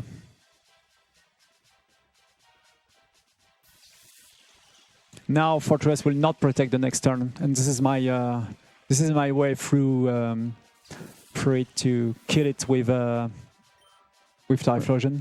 Yeah. You need Fire Blast, or will Flame will be enough because times 4? That will be enough.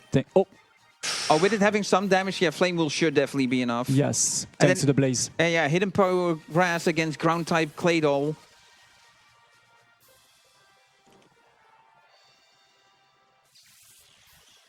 So yeah, this fight is going very smoothly for now. Yes, but yeah, but fine. Most of that is that we're just very well equipped to deal with everything now. The earlier fights were scary run killers because there's a lot of resources you don't have access to yet.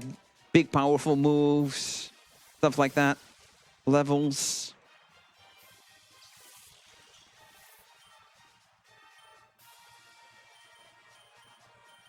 Be careful to use Psychic here. There we go. And yeah, level discrepancy lets Entei go down to 1 Psychic. Should I play safe? And yeah, I will definitely heal Espion. It's better. There is absolutely no benefits to have Espion low in HP now. So because I have a hell of a lot of proportion, it just puts Espion in danger of fainting. And yeah, we get the Grun ID badge. For green. Yeah, they had to shorten the item name.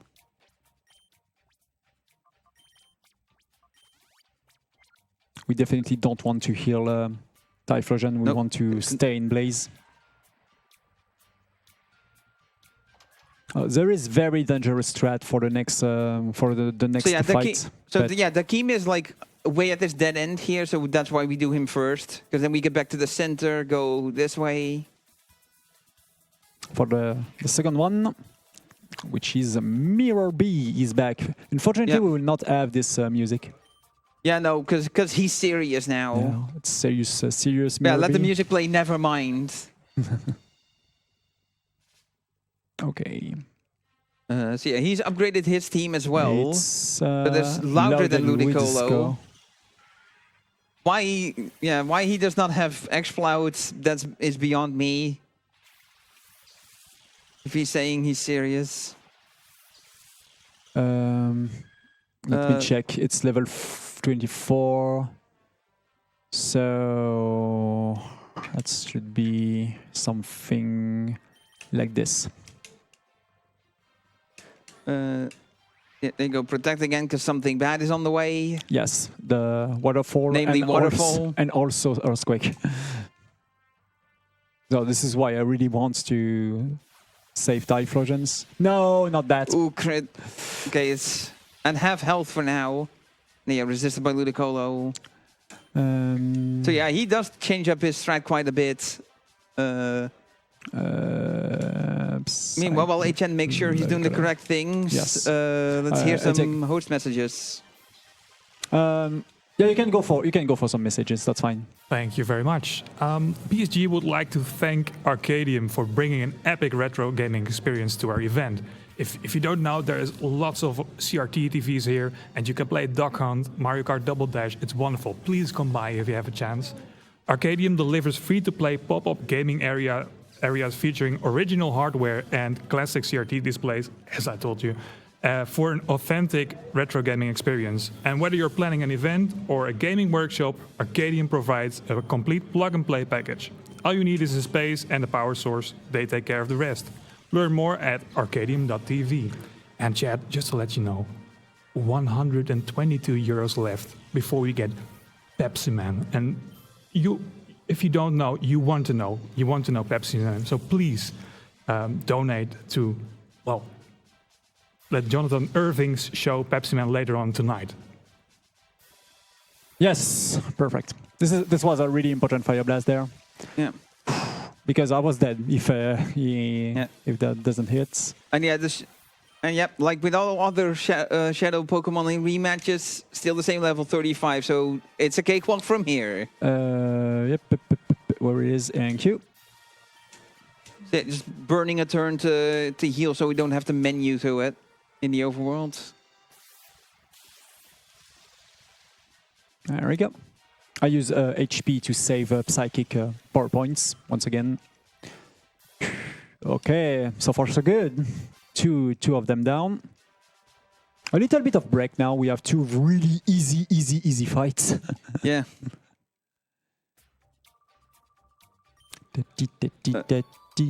Yeah, because we've now obtained the red ID badge as well. We fought Dakim and Mirror B, so it logically follows that Venus and Ein are in here as well. Yeah. But yeah, we have some Cypher peons to go through first. But yeah, those fights are pretty inconsequential. It's a pretty free fight, honestly. So you would like to do one of them? It's really easy, honestly. Oh, anyways, I'm sorry. I would like to just do a. No. Oh shit! Did I speak to? I speak to him by mistakes. My bad. I did a big mistakes. Anyways. Yeah, this is someone you should not be fighting. I would like to speak to the TV, but you speak to this guy once again by mistakes. I know this fight. That's fine. Oh, I'm stupid. I'm sorry. Anyways, one extra fight. Extra experience, yay! So it's basically it's also a pretty easy one because I just have to psychic this one. Yeah, you have type advantage here. So those one are really low level compared to the ciphers, so they are not. Yeah, they're under level 40. Yeah, it's not even a problem. Seviper. Yeah, the survivor's 40, but well. You just have to get to be careful about the number of psychic that I have, but yeah, because you do lose some PP, and there's a healing machine right there that would let you get the PP back, but you want to keep Typhlosion in blaze range, so can't use that. That's fine. I have enough PP. I just have to use. Yeah, you have a backup. You have some backup elixirs as well. Still, everything is fine. No, my bad for this fight. Yeah. Yeah, so for a quick rundown for people that don't know, Ether restores a single move you choose, restores the PP by 10 points. An Elixir restores all moves by 10 PP. Max Ether, which we're not seeing, but there's also Max Ether, which heals fully heals the PP of one move, and then the fabled Max Elixir, which heals all PP of all 4 moves. Exactly. Particularly in the Mystery Dungeon games, Max Elixirs are really, really important, really powerful items. Basically, we will use Elixir just before Venus, especially because the fight is kind of dangerous, yeah. Yeah, here we have Pilot Swine Delibird. I just have to Flame Wheel Delibird and everything will be fine.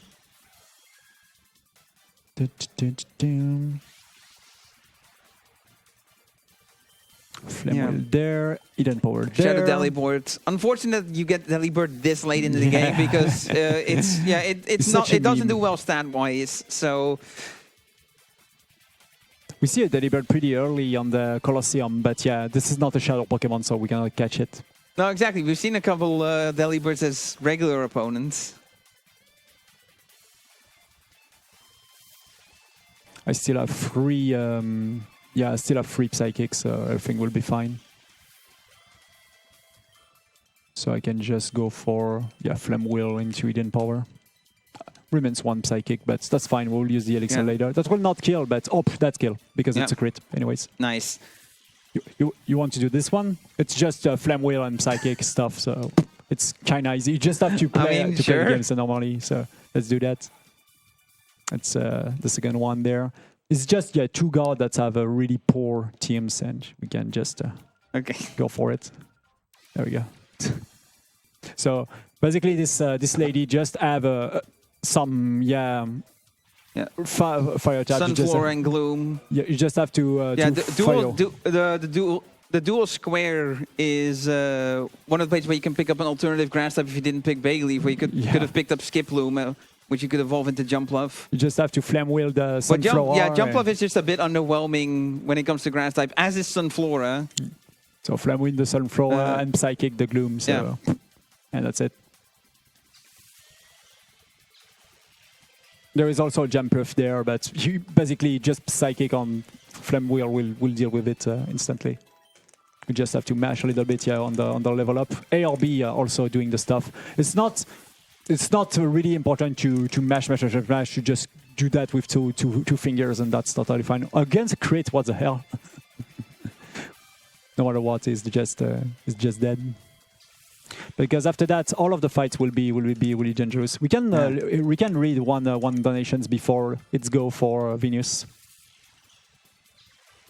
All right, thank you very much. I have a very short donation, but I think you'll get the gist of it. A donation, €25 donation from Mindless Pit, which says Pepsi Man. Pepsi Man. Meaning we have only €98 left to get the bonus game. So please, chat, keep on going. We have to do Elixir first. Here we go. Okay. Thank you. Yeah, tough audience. I just have to don't miss it to be sure. Elixir, both of them. Yeah, because Venus is just after that. Yeah, that can be dangerous. and the fight happens instantly. If you speak to her, but yeah, it's if I don't have Elixir here, it's basically a death. There we go. So she's back. Yeah, Wigglytuff and Blossom.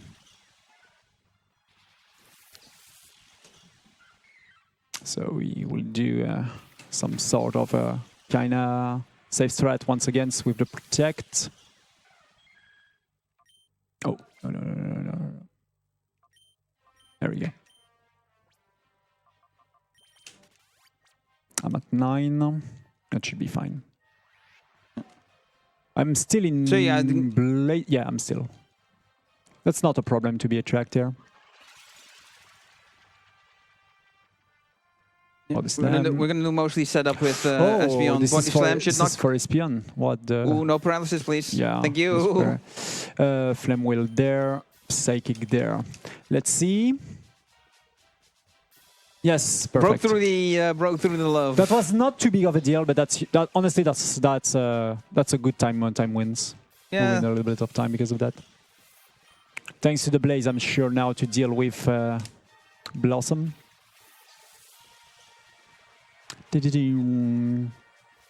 And boom. Perfect. Incoming is Fire Blast because there will be this Minervus, if I'm right, for the names. Morning Sun. We don't need that. Yeah, it's too slow to effectively use because technically it is a way to heal Espion because it heals half your health, half health normally, but if the sun is out from using Sunny Day or the drought ability, if it's harsh sunlight, then it will heal 2/3 of the HP. But any other weather condition only heals it by 1/3. And we have potions to heal, so that's fine. And so it's just too slow to use effectively, and it's better to use items instead. Also, as with all other fights, they still have the Shadow Pokemon because we didn't catch it. So yeah, Suicune's here again. Perfect. I hit the Fire Blast.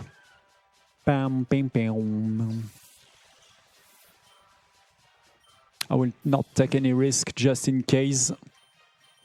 I will go for Flame Wheel just in case I miss the range but normally I should be, There we go. And remains once, but the last one is by far the easy one, especially because of the strategy that he used. That will be Ein, of course, but unfortunately for him, he have a strategy to with this Rhyhorn to get the perfect shield for electric type attacks. But unfortunately for him, he used a lot of time dig, and that's kind of easy to handle thanks to protect, Yeah, exactly. So because his previous strategy was to have a lot of water types and use rain, and then use powerful electric moves. Because one thing I didn't mention, the Lantern in the previous Ein fight also has thunder that he would have used had he gotten the rain off for the 100% accuracy. So he's still going to have a bunch of water types which are weak to electric. So his solution for that is to bring a Rhyhorn with the Lightning Rod ability, which means all electric types that they used are forced to target the Pokemon with Lightning Rod. And as a ground type Pokemon, Rhyhorn is obviously immune to those moves. Absolutely. Which means he will always be at the beginning of the fight. That can be that's very interesting what he sends out, but it will always be right on start.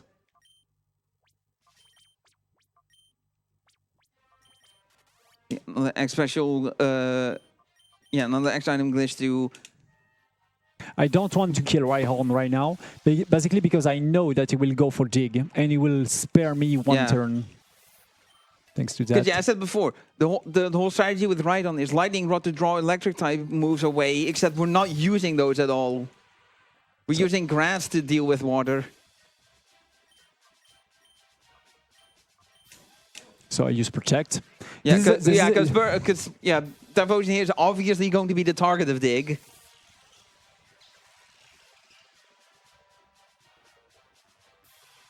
Perfect. And I presume we're gonna hidden power grass the Rhydon. Not for the moment, because I will once again scan. When we go for the KO. Oh yeah, when we go for the KO, of course, yeah.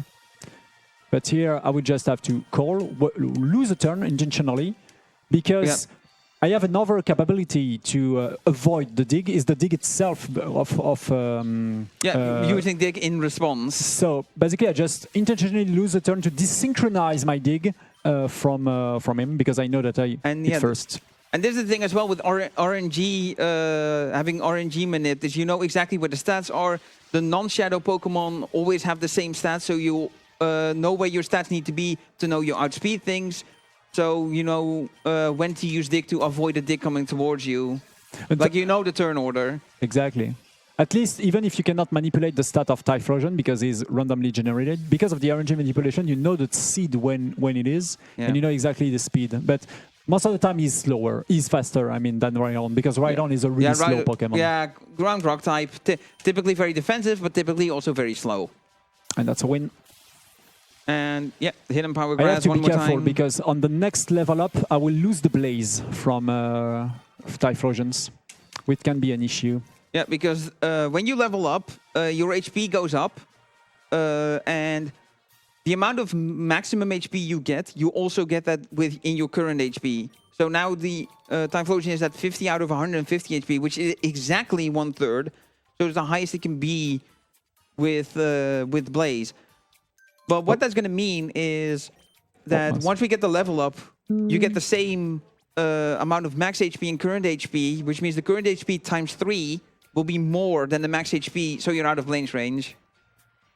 Absolutely. So like now if you gain one current HP and 3 max HP, then it would work. But yeah, it's the same value. There we go. Blue.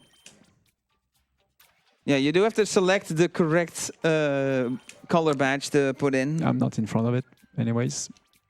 Oh, that's kind of weird there. There we go. And the last one. So this and then this guy comes in.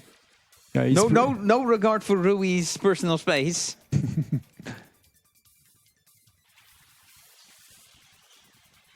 Let me check a little bit. No, it's not there. I will check that later. Because I need to know important informations for... don't be so fast. And there we go. Yeah, because...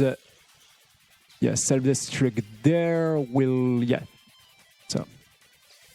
the next fight is probably one of the hardest normal opponent of the run, because he has Pokemon with Fake Out, Explosions, and also Protect. So that can go wrong in many different ways. Yeah. Also here, a really solid Pokemon here as a Shadow, but unfortunate that it comes up so late. Really is Heracross. Bug fighting type with a huge attack stat. Psychic. And it can use moves like Mega Horn and Brick Break. I will go out of Blaze. Yeah,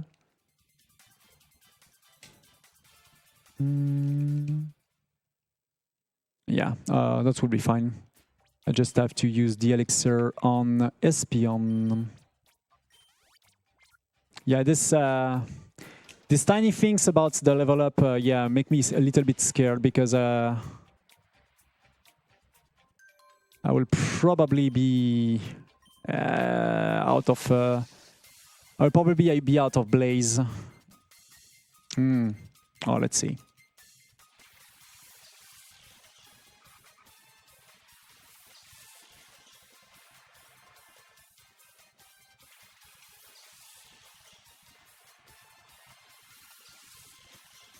Yeah, so we haven't leveled up just yet, so we're still in Blaze range for now. Do that and that. Fake out on Typhlosion, perhaps? Perfect. Yeah, that might actually keep you in Blaze range. Did he explode? Did he No. No, you okay, rock throw. Okay, that's fine. No, that's not fine. Okay, okay, rock throw is also bad. Anyways, yeah, as I said, this is a really tough fight. That's fine. We'll deal with that. Also gets to contribute a little bit. I will have to... No. Let me check. Just do that and this. That's too bad that this... because he go for rock throw, I go for return there. Yeah.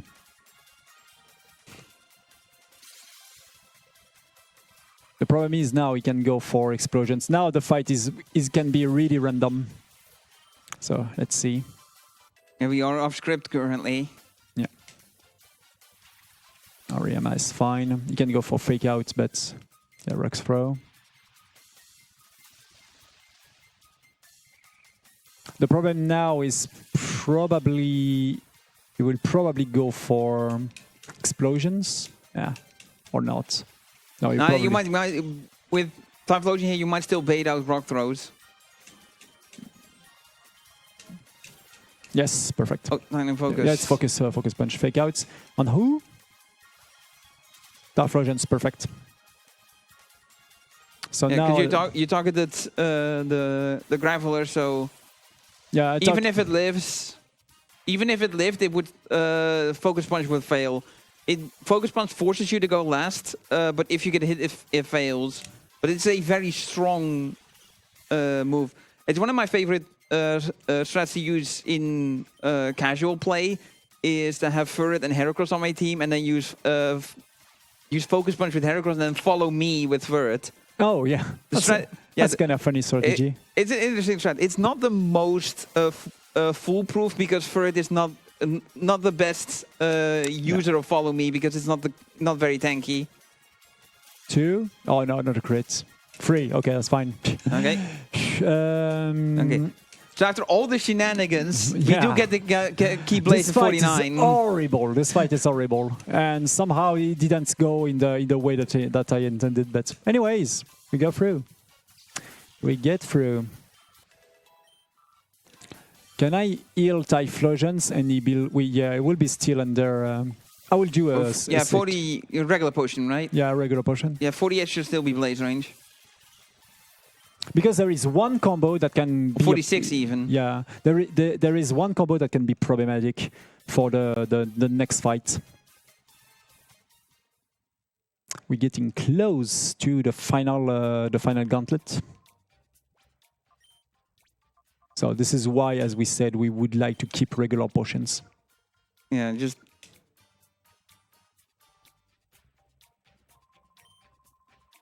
This is difficult to have all of the things going well. Finally, Silva doesn't have something crappy happen to him. Yeah, that was Silva. Yeah, he was on the cover there. And finally, he might get his butt kicked later anyway. Yeah. We don't know. We finally get a face off. Yeah, remember from 3.5 hours ago the intro cutscene of the game? Yeah. It's where Wes blew up the base. Just to reappear on this tower instead of on the bottom of the tower way back. I will just do a safety save there. Yeah, so there's this area, this room you can go into, and yeah, there's a healing station, and there we go. And a save point. And also that makes me go back. Because that is because that is a thing as well in Colosseum. Is unlike other Pokemon games, you can't save anywhere. There's these PCs that you have to interact with, and that's where you can. That's where you can save. Another thing that XD changed, where XD does let you save anywhere. Yeah, which is a good upgrade, honestly. I mean, XD does do a lot of improvements over Colosseum from a technical perspective. You can technically try XD on Switch if you because it's on Switch right now. Yeah, Colosseum is supposedly also coming to NSO. It was when they first announced that GameCube games were coming to NSO, they had a bunch of titles fly by. Colosseum was among them, but for now it's only XD. Yeah, for now it's only XD Gale of Darkness that is actually on Nintendo Switch Online. And we got the head of the team, Snajam, is here to take revenge. Gonzab. Yeah, for blowing up the... Croconaw and Ariyama. This is a good RNG. Blowing up the base. I just have to Psychic Ariyama and protect Perdu, because he will lose against Crabhammer if he gets hit by this water type. Yeah, Crabhammer is a water type move that has a high critical hit ratio. Yeah, not only does it do a lot of damage because super effective, but also a high chance to crit. Then you get Pinsir.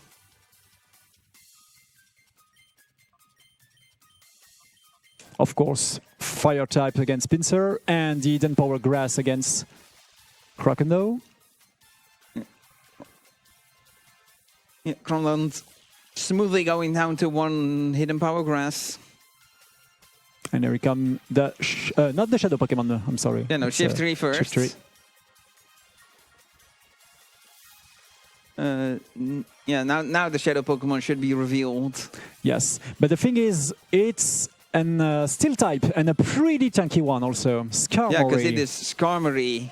So that's kind of rare, but for the moment, yeah, we definitely don't have anything interesting to do with Espeon. So I will just do Flame Wheel there and use Protect to just protect Espeon to pass the turn. Just try and avoid damage wherever possible. There we go. Are you gonna Fire Blast it in case it has defense up? I have the Blaze, so that will be enough. No matter what the goal. There you go, good prediction. Oh no, I'm stupid. Ooh. I would like to. Hey, the Protect it did work the second time. It went second times. I messed it up, anyways. And you did. We didn't see anything, so it's Flame Wheel and Call. I once again squat. Yeah. I'm bad. Yeah, a little bit of exhaustions. No, anyways, we didn't see anything. Yeah. Sorry for this mistake. We've been here for a while. That's the things in Pokemon Colosseum. You have to getting your way through all of this without any mistakes, which kind of sometimes is difficult during the 3 hours and a half. But we attack the final section of the game. He's gracious in defeat, at least. He compliments how we've improved. Yeah, we are now. No matter what we answer, is nearly the same. But before we go through, I have two. First of all, let me check. First of all, do this. Yeah, no more Blaze. Yeah, no more Blaze, no more...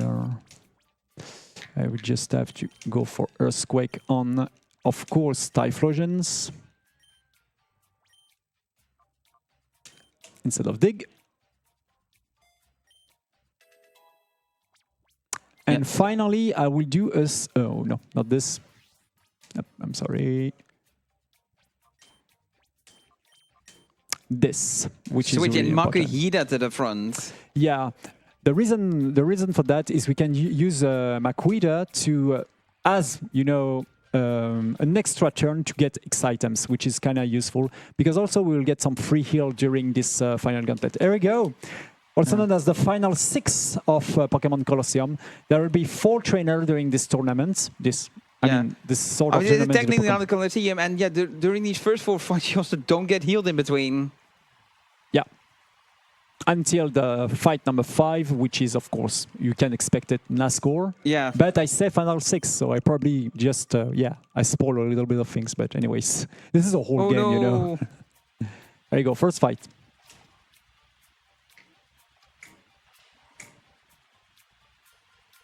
Bam, bam. So the very first fight are not too big of a deal. So important things to remember, because I put Maquita in first and he will die soon, of course. Yeah. And Typhlosion will be back as a Pokemon number 3. My Pokemon will be reversed. The very first turn will be the turn of Espeon, and the second turn menu will be the turn of Typhlosion. Yeah. So you have to be careful about that. Once again, and yeah, in these 4 fights, each of them is going to have a shadow Pokemon. So if you're doing a playthrough where you're catching every shadow Pokemon, this is a really rough gauntlet up ahead, since you have to spend time in the fight catching the Pokemon and taking in attacks. Except if you know the master, except if you know the Master Ball duplication trick. Well, yeah, that is the infinite ball glitch that we used early on to catch Quilava as well as Metatite. And you can do that with the Master Ball at this point. Perfect.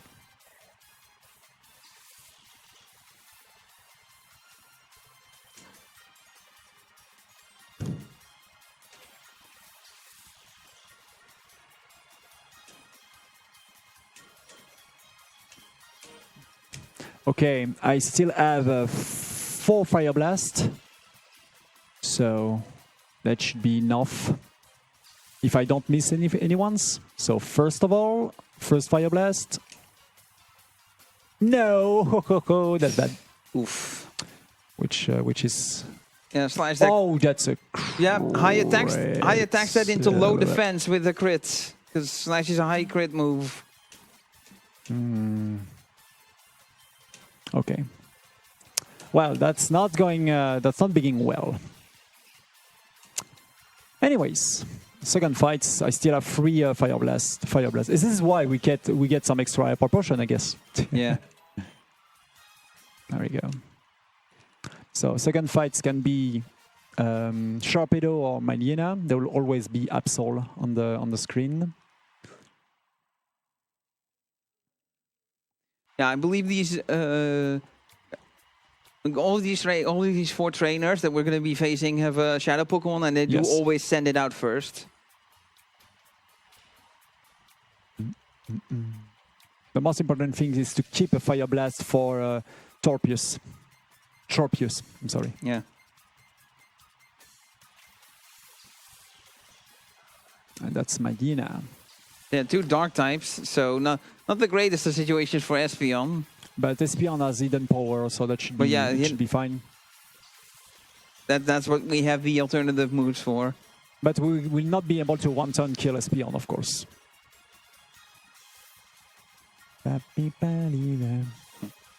Intimidate, cutting the attack. Luckily, we're using mostly special moves. So let's hope the Fire Blast do the job this time. Come on, Fire Blast. Let's go. Remains 2 Fire Blast. That should be enough. Because now I can just Flame Wheel Absol and Hidden Power Sharpedo. Perfect. That's perfect. Yeah, Sword Hand's nice. You know, it's dangerous if it gets a move off, but it won't be. It won't get to. Perfect.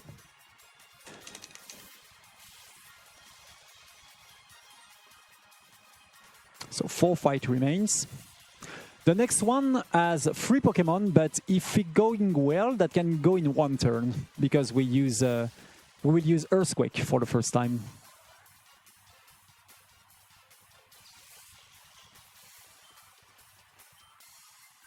And that's make 2. 4 to go. We are at 336. Honestly, it's if it's a first try on this final gauntlet, that will be an underestimate. It's always feeling great to get to sub 4 in Pokemon Colosseum because this run can go wrong in many different ways. Yeah.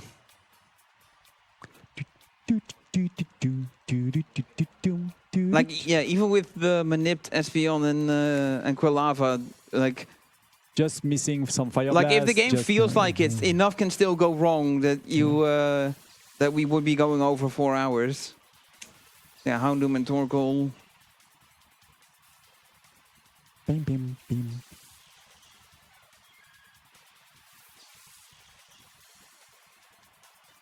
So we'll first of all deal with this turtle because it don't have any special defense. Yeah, and Houndoom is the shadow here. Yes, and go for Earthquake. Yeah. So if we get the range, basically Houndoom can get 1 turn kill by the Earthquake. And the Pokemon that appear right now will also be 1 turn kill, so that should be a very short fight. Yeah, because as a reminder, because Earthquake also hits your ally, there is no modifier, a 50% modifier applied for the damage. There's going to be the full damage on everyone, including Espeon, but Espeon can handle it.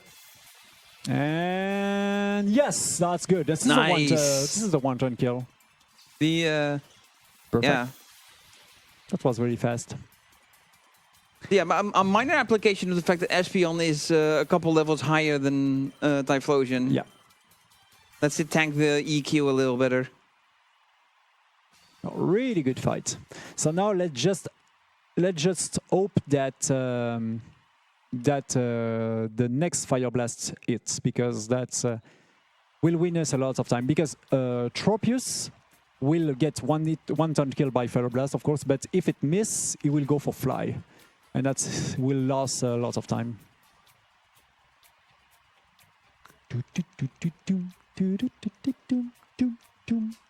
Nicely sets the stage of this being the final guy with the whole cutscene and everything. Yeah.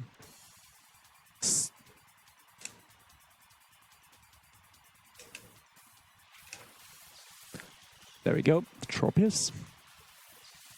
And Cradley. Yeah, so Crash Flying type, which is... I find it interesting as a type combination, but it's like it's not great for battling. If Fire Blast hits, we probably have a time for... I just hope that Fire Blast will hit. If it's the case, we will have time for the final message, I guess, before the end of the... on Cradley first. Before the run. That will not kill, of course. This is really chunky. Yeah, to hit KO. 4. That's fine. Even this... Yes, perfect. Right, well, so nice. We have time for a message. Yeah, take it away. Thank you very much. So chat, there's 2 advantages to donating right now. 1, you get entered for prizes, and we have some awesome prizes up for grabs this year. With a donation of just 10 euros, you'll be entered to win a range of great rewards like Steam keys, physical games, and the official BSG Hank plushie. And if you donate 50 or more, you could even take home the Lewitt Ray mic. And the other advantage, we get Pepsi Man if we raise 98 euros more. Thank you. Back to you. Thank you. Okay, I so just get okay. So this is a little bit unfortunate. The Cradley did Ancient Power, and that is a 10% chance to boost every stat: attack, defense, special attack, special defense, and speed. Yeah, it's an omni boost.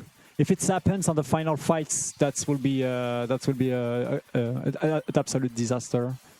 Fortunately, that happens here. That's fine. Let's see if normally Flame Wheel should be enough, right?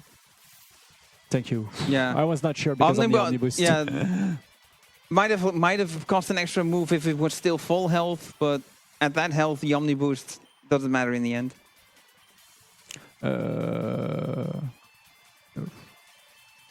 Just have to do that. Yeah, we don't need Espeon to do any damage. Flame Wheel can take care of this. Absolutely. And here we go for the penultimate fight of the game. Yeah. Against Cypher Nascor. And yeah, the game definitely goes out of its way to set the stakes for the fight. So there is a tiny guessing game there, people. So you just have to guess who is the bad guy, you know, in this game. It says the bad guy with the music, you know. Yeah, I think he is the bad guy.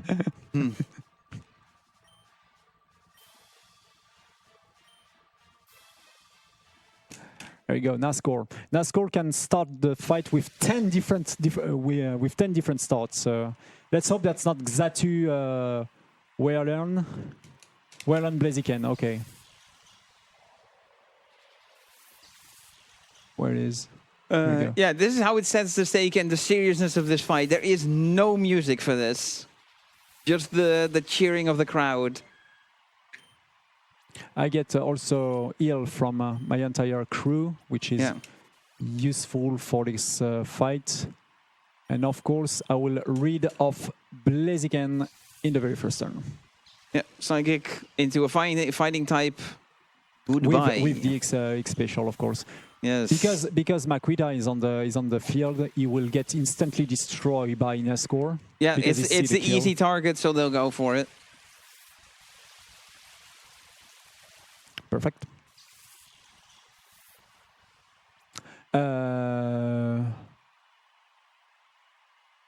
Let me think. Yeah. No, I will have to do that first. It's preferable. So yeah, we're not sending Typhlosion in right away. We're sending in Plusle first because we want to do another X item on SP on plus XP on attack. By using the X item glitch. Yeah, because I would like to get rid of this one. Oh, okay, you lose a turn. That's fine. Okay, so yeah, this is the thing he can do. This is one of the rare trainers that actually uses items in the fight. Enemy trainers that uses items, X special. Luckily, that doesn't increase the X special defense of the Pokemon, so it goes down all the same. Unfortunately, because that's happened at this timing, we'll lose a little bit of time because of experience there. Anyways. Yeah. This is the big problems there. Here's God of War, level 55. Let's skip. I have nothing else to do with puzzles, so we're just doing that. Yeah, because this big tank, we need some boost to get through this. To break through that wall. Exactly.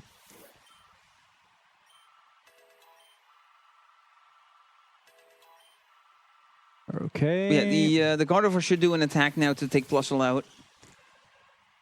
Normally.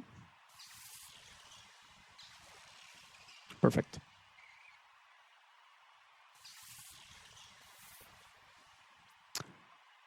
And now it's time for Typhlosion to hop in, get in on the action. This will be Fire Blast there and Psychic there because I have enough. I'm at +3 on SP on now, so that will be way enough. There we go.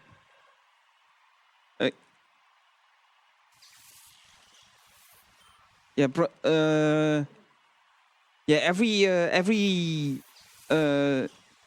every stage the stat goes up and increases by 50%. So +2 is 100% extra damage, +3 is 150% extra damage. Yes. So that offsets it being cut in half from being resisted. Now we have his ace of the team, Shadow Metagross. Oh, burn, why not? A nice burn. And yeah, Fire-type Pokemon also immune to getting burned, so Synchronize won't do anything. That's fine. That one hurt, though. So I just have to... I can also Earthquake, but I will... note that you do not have Blaze currently. Yeah. That's fine. That's normally fine. Psychic.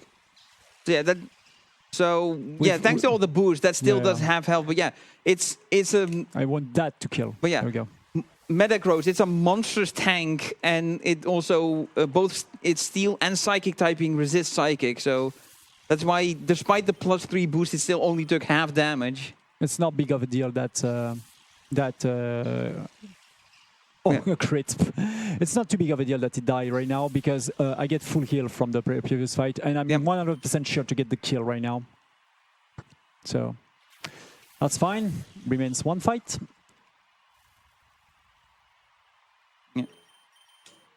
There we go. So, and that's it. We beat Nascor. Yeah, we beat the game. We saved the day and so on and so on. But yeah, of course, I speak about final 6 on the final fight because there remains there is a monster behind the monster. something pretends telling tech to get ready on time. Yeah. This guy also is known probably as the hardest boss of the entire Pokemon license, and it's kind of true because if you're not ready for this fight, if you're doing it for your first time, the fight is really difficult. Yeah. But we have the happy music and the happy mayor here. Yeah. Man, what are you doing here? Yeah, this is the good guy. Cascade. Mail? No, it's Evice. And then others.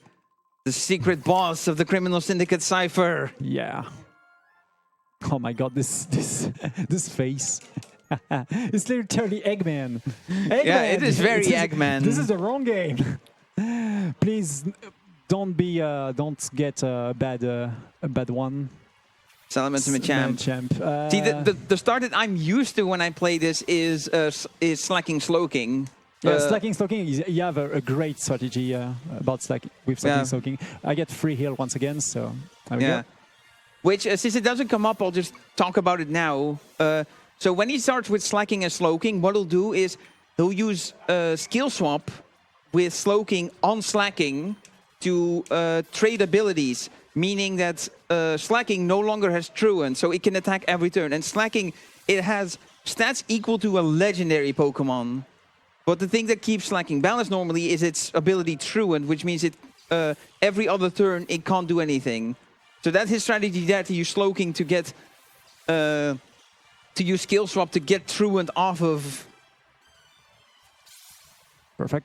off of slacking. I forget what ability sloking has. I want to say its own tempo. I don't even remember. Which would make it immune to confusion. That's what own tempo does.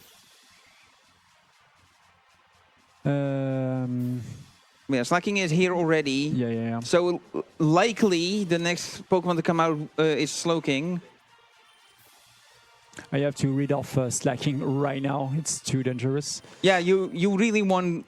Yeah, because slacking is here, but Slowking isn't yet. So this is your chance to remove slacking from the field before the whole skill swap shenanigans happen. Also, Salamence is also very dangerous. Double Edge will definitely destroy Espion. Oh, sorry. Yeah, Spark. Yeah, because he gets so much experience today. Yeah. But fortunately, because my tiny Pokemon is there, it will get killed in one turn there. So this one is really Double Edge. This one is really dangerous. That can unfortunately, Plusle has very little HP. So yeah, even though it's a one shot, it doesn't do much recoil damage. So Scizor is basically the death itself. If he hits Espion with Silver Wind, I'm instantly deaf. So yeah, because that's the other one. We talked about Ghost type earlier being a problem because it's physical into Espion's terrible defense. Yeah, Bug is the other one. Bug is also physical in this game, and yeah, Scizor is very powerful. Has very good attack. And level 62 also, which is and you're also considerably under-leveled for this fight. Even with us pouring almost all the experience into just Typhlosion and then Espion, and yeah, this is it. This is good Flame Wheel, and that Scizor is gone. Everything should be we should be in the clear now for this fight. Yeah. There's the Slowking, not here to do skill swap, and then the ultimate Shadow Pokemon, Shadow Tyranitar, level 55. With the Sandstream ability, and since it's Generation 3, this is infinite, unless you override it with another weather amount. Normally when you use a move that changes the weather, it stays for 5 turns and then goes away, but when a weather is activated by an ability, then it stays infinite, which was changed, and yeah, that behavior was changed in later generations. Popping an X attack, okay. Yeah. When you use an X attack on Pokemon, you will instantly use another one, but... Yeah, it's always both when you use one. I protect for nothing because I was. I would like to be safe and finish that in a clear way. Ooh. But yeah, that is not for a one shot. Hidden Power Grass into Rock Dark.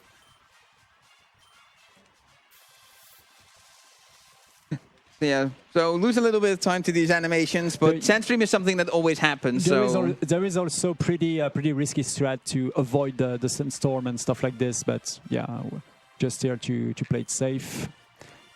According to play it safe, I would just do one extra thing easier to One X special and hit a power grass. And that's it. Yep, that should be game. Although. And the time will be at the black screen. Yeah, the black screen when it fades out to the credits.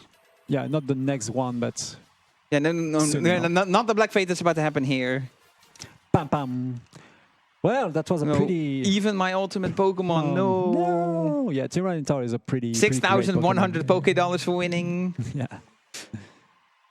And we saved the region. What is the name of the region? Ore. Ore. Yeah, we've saved Ore from Cypher. Everyone is gathering, telling Evis, you have been defeated. Yeah, but you have this trump card. Oh, this is the helicopter. Yeah, the helicopter. Yeah, he's trying to escape with a helicopter. Aha! But what is this? Oh, this is Armageddon. In comes Ho-Oh with the steel chair.